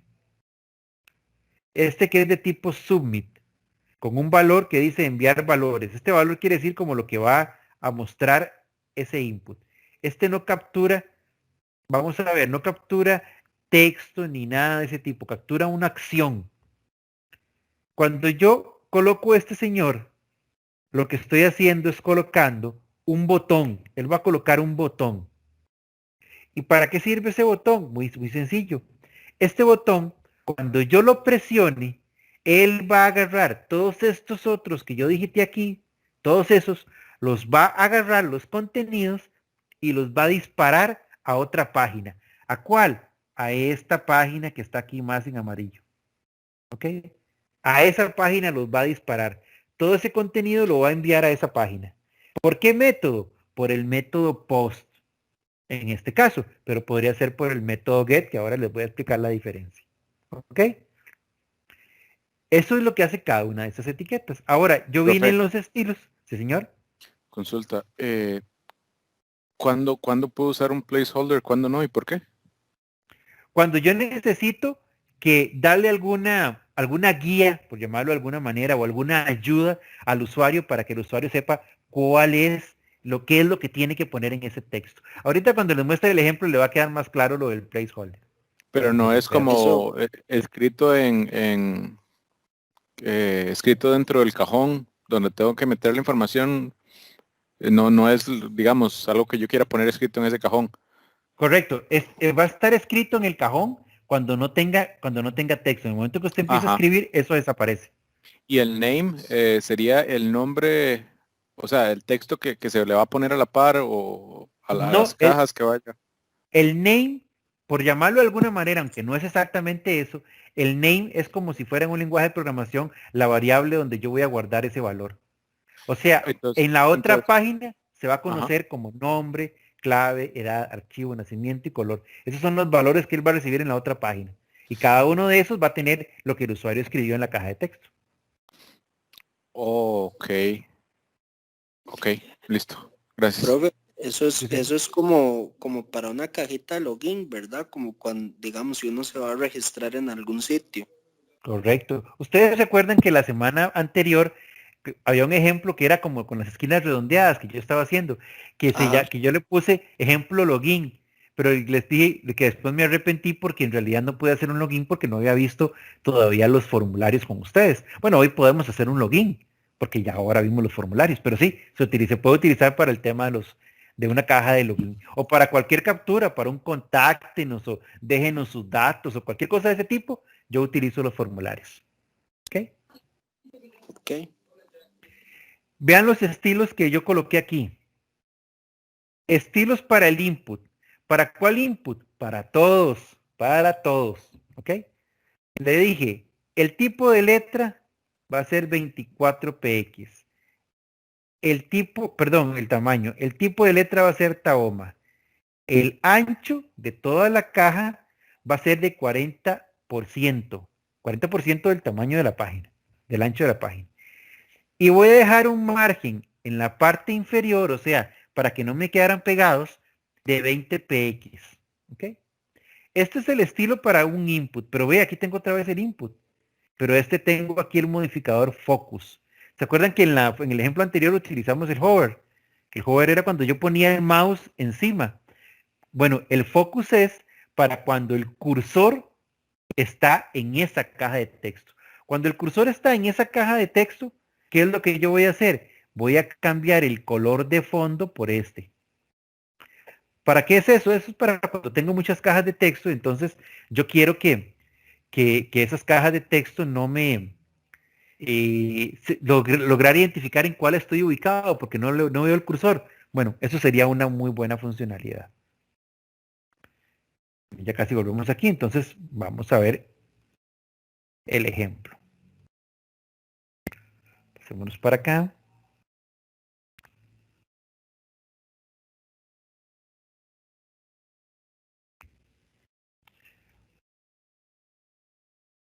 Aquí. Ok, vean. Ese es el formulario. Entonces, para responderle al compañero, ve aquí donde dice nombre. Eso no es que está escrito ahí. Si yo le doy clic con el mouse y empiezo a escribir algo, vean que el nombre desaparece. Eso es nada más una recomendación. ¿Ok? Igual la clave. Dice clave. Pero cuando yo empiezo a escribir una clave, 1, 2, 3, 4, entonces desaparece la palabra clave. ¿Ok? ¿Okay? Eso es un placeholder. La edad, me posiciono ahí y empiezo a escribir algo y ustedes no me ven, pero estoy tratando de escribir letras. Él me dice, no señor, es que no es para eso. Hicimos uno de tipo número. Entonces voy a abrir aquí. Vean que con estos cositos de aquí yo puedo subir. Vean que cuando llego a 0 ya no baja. ¿Por qué? Porque definí un mínimo de 0. Vamos a ver cómo funciona. Profe, ¿puede poner un toque el código tal vez a la mitad de la pantalla para ver? Correcto, correcto, ya se Gracias. lo... Vamos a ver si ya abrí el que era este, sí.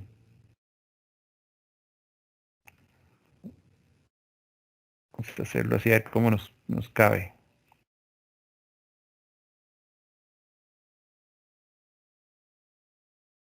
Así, entonces vea. Esto un poquito más chiquito, ¿verdad? Como así. Entonces vea. Profe, Ajá. el focus sería lo amarillito que se pone, ¿verdad? Correcto, correcto. Vean este señor de aquí. Dice nombre, pero eso no es lo que yo escribí. ¿Por qué? Porque si yo vengo a ver este input, el placeholder del input dice coloque nombre. Pero yo puedo poner aquí, ingrese su nombre. Salvo esto. Vengo aquí, refresco, y vean que dice ingrese su nombre. ¿Ok? Esa es la recomendación, por llamarlo de alguna manera, que yo le voy a dar a esa caja de texto. La de clave, ¿por qué no aparece con puntitos? Bueno, porque si aparece con puntitos, mejor no pongo nada, porque el usuario no va a entender qué dice. Pero en el momento que yo empiezo a escribir mi clave, ya ustedes no la ven. ¿Ok? Profesor, Señor. una consultica, como Ya. ¿en qué punto uno se puede considerar como apto para optar a un trabajo como desarrollador web? Frontend, en este caso. Ok, vamos a ver. Yo, desde mi perspectiva, yo diría que un desarrollador frontend lo que tiene que conocer es HTML, hojas de estilo y al menos un poco de JavaScript. ¿Ok? Entonces, con este webinar, obviamente, pues esto es una parte introductoria, ¿verdad? Pero si ustedes toman este contenido, se consiguen un libro y refuerzan todos los temas que están aquí y llevan un curso de JavaScript, ya yo podría decir que ustedes pueden desarrollar perfectamente ya algunas soluciones de diseño. Ya no son, yo no los veo todavía como programadores, pero sí como diseñadores front-end. ¿Ok? Sí. Después ya ustedes podrían optar por llevar un curso de, por ejemplo, de PHP para que ustedes puedan desarrollar cosas del lado del servidor. Entonces ya yo los vería como programadores de una solución web. ¿Ok? Profe, ¿a qué se refiere con from end? Es que cuando usted va a desarrollar una aplicación, usted puede dividir ese desarrollo al menos en dos etapas. El front-end es lo que está de cara al usuario, lo visible, lo que nosotros estamos haciendo, ¿cierto? Vea que aquí no hay nada de programación, ni ciclos, ni variables, no. Nosotros lo que estamos haciendo es el diseño que está del lado del cliente. ¿Cómo es que se va a ver la página? Ese es el front-end. El back-end es la otra parte. ¿Cómo es que funciona mi aplicación? Pero ya la programación del lado del servidor. O sea, ¿cómo fue que se conectó a una base de datos y extrajo esto? ¿Cómo fue que guardó esto? ¿Cómo hizo el ciclo para acá? ¿Cómo validó la contraseña? Etcétera. Eso es del backend. El frontend es la parte de diseño que nosotros estamos aprendiendo aquí. Profe, Dígame. y digamos, ¿por qué? O sea, yo prefiero hacerlo así, ¿verdad? Pero ¿qué ventajas tiene hacerlo así frente a hacerlo con herramientas como WordPress? Vamos a ver, si usted por ejemplo puede llegar y conseguirse un libro de WordPress y aprender WordPress, y perfecto, y dentro de unos días usted va a empezar a desarrollar sus páginas, pero siempre bajo el formato de WordPress. El día que usted ocupe hacer algo muy personalizado y que esa funcionalidad WordPress no la tenga, entonces resulta que usted ahí topa con una pared. ¿Por qué? Porque usted no sabe en realidad HTML ni hojas de estilo puros. Usted no sabe cómo modificar esa funcionalidad. Usted se va a ver nada más encasillado en lo que WordPress le permite. Claro, WordPress ha crecido mucho y tiene muchísimas funcionalidades, pero siempre vas a estar encasillado en lo que WordPress te permite. Ahora, resulta que también cuando usted programe del lado del servidor, hay etiquetas que usted ocupa construir allá y enviar. Eso no te lo va a hacer WordPress. Entonces, cuando usted llega a esas situaciones, es cuando entonces vas a empezar a necesitar lo que debiste haber aprendido de cómo se hacía manualmente. Ok, profe, listo. Muchas gracias, muy amable. Ok, bueno, con gusto.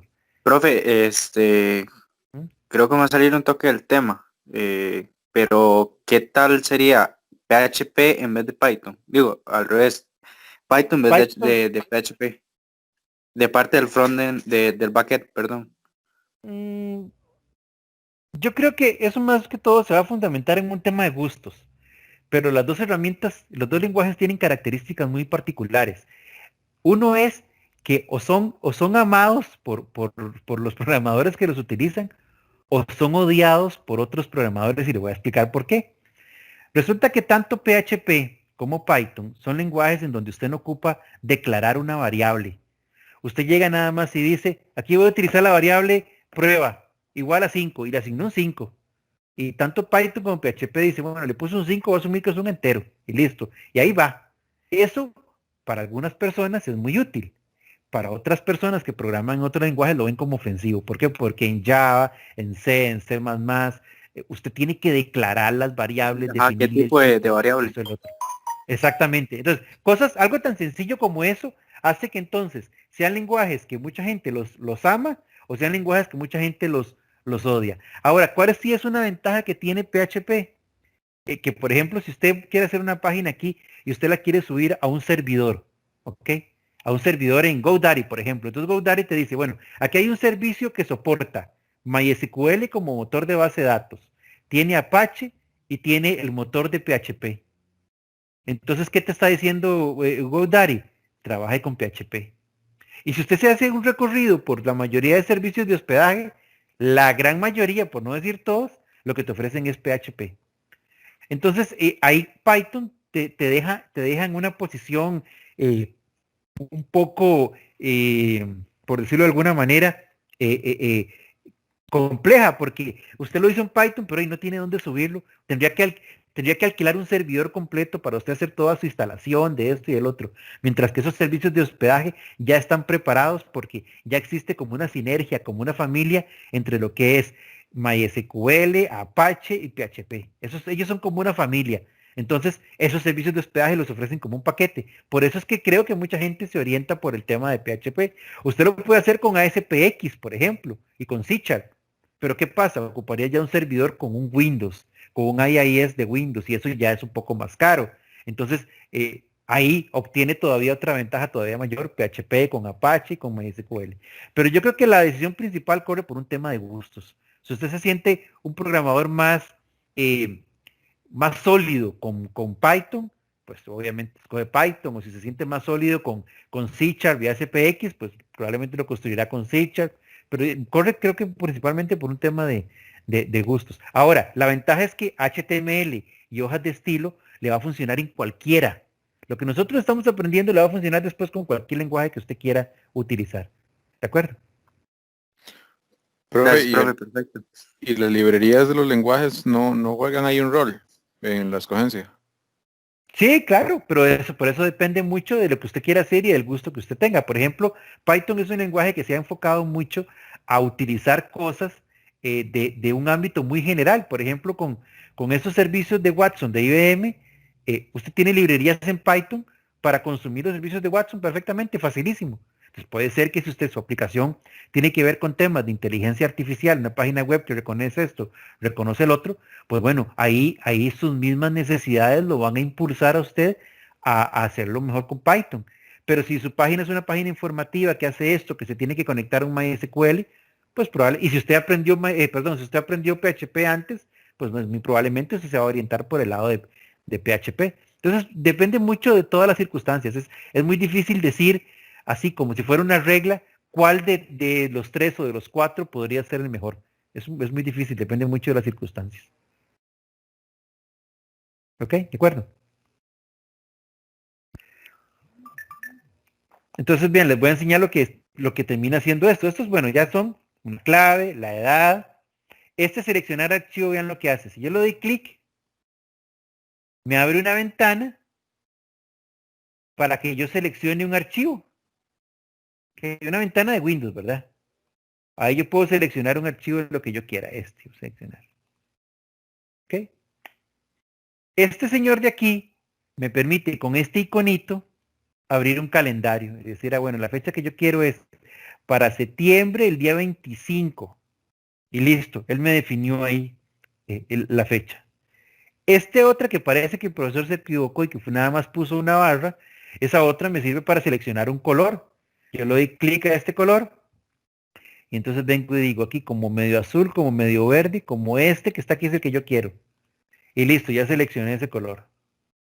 Y que se llama enviar valores, al final va a ser aquel que pusimos aquí, este último, que era de tipo Submit. ¿Lo recuerdan? Que yo les dije que era un botón. Bueno, es este botón que está aquí y que se encarga de enviar los datos. Si yo le doy clic, vean lo que sucede. Él me envía a otra página que se va a llamar otrapágina.html. ¿Y los datos que envía? Los datos que envía van ocultos. Yo tengo que capturarlos con un lenguaje del lado del servidor.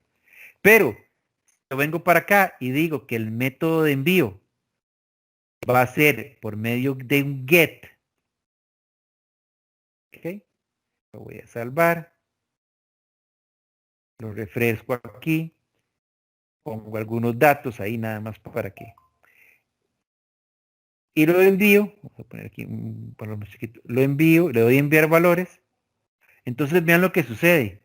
Él llama a otra página HTML y le dice, el nombre va a ser esto. La clave va a ser esto. La edad va a ser esto. El archivo no definió archivo, el nacimiento no definió nacimiento, el color no definió. Así, el color está este es el color que envió. Ok, entonces vean que cuando yo lo mando con un get, él manda los datos aquí en la misma URL.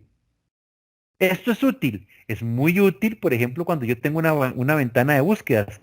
Si ustedes se meten a amazon.com y buscan un producto, se van a dar cuenta que en la URL es gigantesca, pone un montón de cosas. ¿Y por qué? Bueno, porque es que la URL tiene información de cuál es el producto que yo estoy viendo. Entonces, ustedes agarran esa URL y se la comparten a alguien, esa persona va a llegar directamente al mismo producto, porque en la URL está esa información. Lo que pasa es que si yo lo que estoy capturando es un usuario y una contraseña, y yo pongo aquí, Gerardo es el usuario, y la contraseña le pongo 123, listo, nadie se va a dar cuenta. Y yo envío esos datos, vean aquí donde se ve la clave. 123. Entonces, utilizar un get, el método get para enviar los datos, cuando estoy enviando datos que tienen cierta o que ameritan cierta privacidad, no es bajo ninguna circunstancia para nada conveniente. En esos casos, yo prefiero enviar los datos, o prefiero no, casi que es una obligación, enviarlos por medio de un post. Al enviarlos por medio de un post, yo envío aquí Gerardo y aquí pongo la contraseña y le doy a enviar. Él me llama al que se llama otra página, pero aquí no se ve los datos. Los está enviando en una petición que hace a nivel web. Obviamente me da un error porque la que se llama otra página pues no la he creado, pero él lo podría mostrar aquí. ¿Ok? Esto que están aquí son los formularios. En términos muy generales. ¿Ok? No sé si alguno tiene una pregunta, que escucho un micrófono por ahí.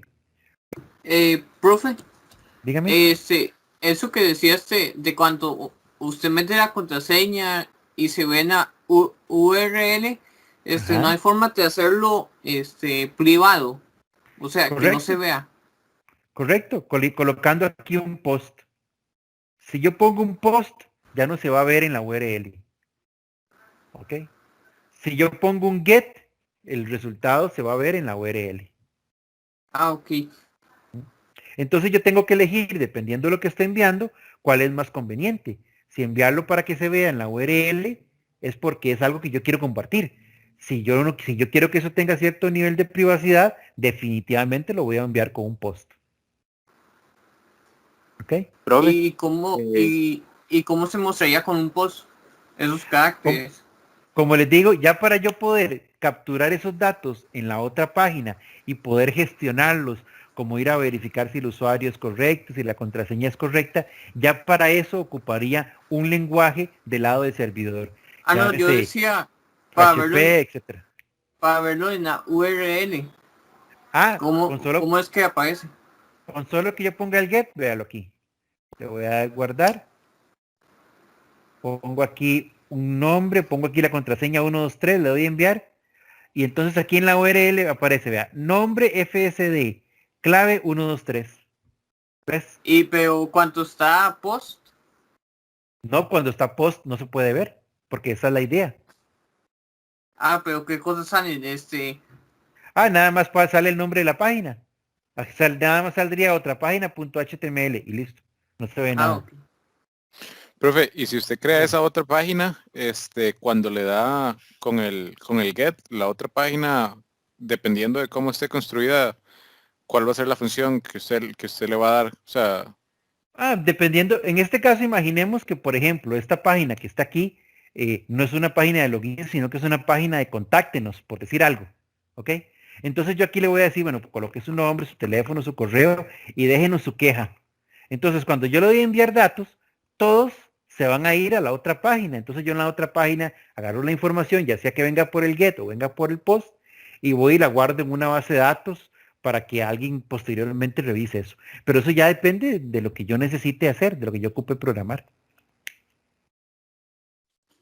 Ok, pero no llevaría como esas etiquetas HTML, sino que llevaría, o tal vez llevaría esas etiquetas HTML, pero con ciertos métodos más de programación. Correcto, llevaría una mezcla de programación con diseño HTML. Correcto. Profe, una pregunta. Llevaría como más estudio eso entonces, profe, porque esa era la duda que yo le... Correcto, yo tenía. Correcto, ya si usted quiere, por ejemplo, recibir esos datos y manipularlos de alguna manera para, no sé, enviar un correo, o usted quiere, por ejemplo, hacer una venta y que esa venta vaya y rebaje un producto del inventario, cosas de ese tipo, ya ahí estamos hablando de programación y tendría que hacerlo ya con un lenguaje del lado del servidor, llámele PHP, C#, ASPX, ColdFusion, no sé, lo que sea, pero ya algo que estuviera del lado del servidor. Ok, gracias, profe. Ok, con gusto. Profe, yo tengo una duda, digamos, a la hora de la clave, si usted lo quiere poner con, digamos, con el ojito que aparece en todas las claves para poder ver la clave que usted está poniendo, ¿eso se haría en el estilo o ya sería en un lenguaje de programación? Vamos a ver, yo no he visto todavía una propiedad en los estilos que me permita hacer eso. Eso yo lo podría hacer con JavaScript, ya con un lenguaje de programación, en donde yo cuando le doy clic al botón le digo, lo que uno haría internamente es decirle, este señor que lo puse de tipo password, le voy a cambiar el tipo y lo voy a hacer de tipo text, entonces automáticamente ya la clave se vería. Pero yo lo haría con JavaScript. No conozco hasta ahora una funcionalidad que sea a puro estilo que me permita hacer eso. Habría que buscar, ¿verdad? Porque como le digo, esto está en constante evolución. Entonces podría ser que ya hubiera salido alguna funcionalidad que lo hiciera. Profe. Ok, profe, perfecto. Gracias. Ok, gusto. Sí, dígame. Aparte de este lenguaje de JavaScript, hay uno que se llama Java, pero es lo mismo, ¿no? No, no es lo mismo. No es lo mismo. Yo pensé que era lo mismo por tener el mismo nombre o la compañía. Sí, no, JavaScript es un lenguaje que está hecho para funcionar en navegadores. Es interpretado y es para funcionar en navegadores, llámese Chrome, Firefox, Edge, el que sea, pero funciona en navegadores.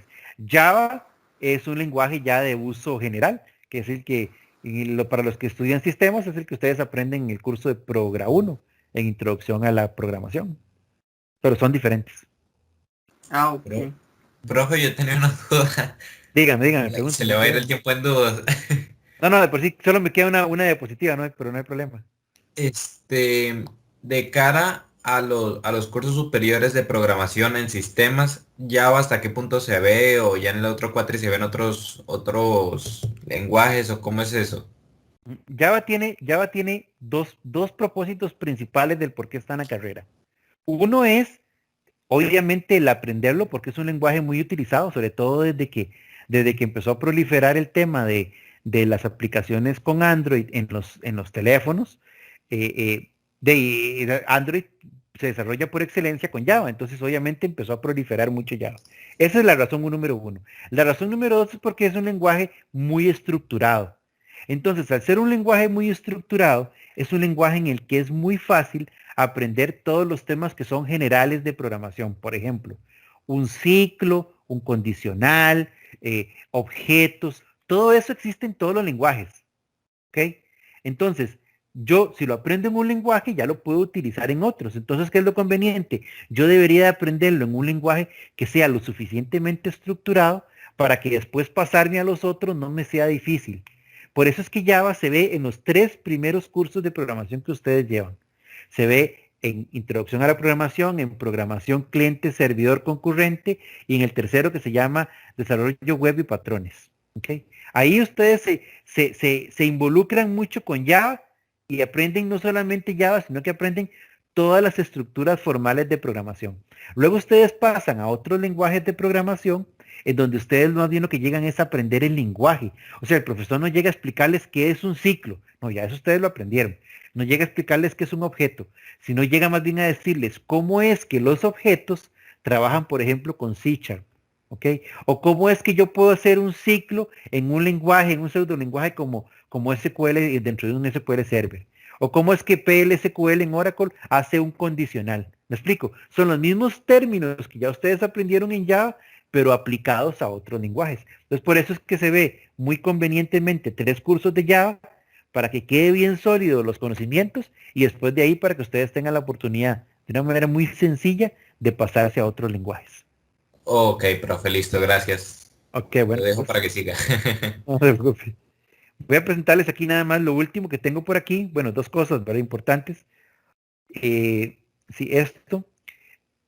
Que yo siempre les dejo un ejercicio para que ustedes hagan ahí en sus casas, entonces vean este. Entonces, planifiquemos un diseño web con alguna temática que nos permita iniciar un desarrollo para la siguiente semana. O sea, lo que yo quiero es que ustedes en estos días se pongan a pensar, bueno, ya yo sé hacer ciertas cosillas, yo quiero hacer una aplicacioncita, un diseño chiquito que haga esto o el otro. Cada uno de ustedes va a escoger lo que más les convenga, como el compañero que me hablaba del tema de la soda. Yo profesor, voy a construir un pequeño catálogo de libros. No va a ser para venta de libros ni para una biblioteca, sino que supongamos que yo tuviera muchos libros, entonces quiero tener un pequeño catálogo con información de mis libros, entonces yo voy a construir un catálogo de libros web. ¿Okay?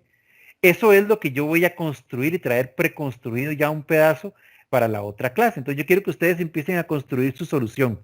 No es una tarea, no tiene punto. Recuerden que ese es un webinar que es de participación, o sea, nadie los va a evaluar. Pero sí me gustaría que la otra clase, aquellos que lograron construir bastante, que nos compartan qué es lo que han hecho, cómo lo han hecho. Inclusive, no se sientan limitados a las cosas que hemos visto aquí. Pueden investigar y agregar algunas otras cosas, porque como bien les he dicho, de aquí lo que vemos es una pincelada, es una introducción, ¿verdad? Entonces, a medida que ustedes puedan investigar, pues obviamente es mucho mejor.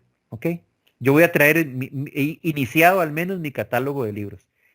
Y esta otra dice, que ahí les dejo el enlace, recuerden registrar su participación haciendo clic aquí. ¿Ok? Entonces ahora ustedes pueden descargar de ahí el PDF que está en Teams, van a ese enlace y recuerden marcar que hoy estuvieron en la clase.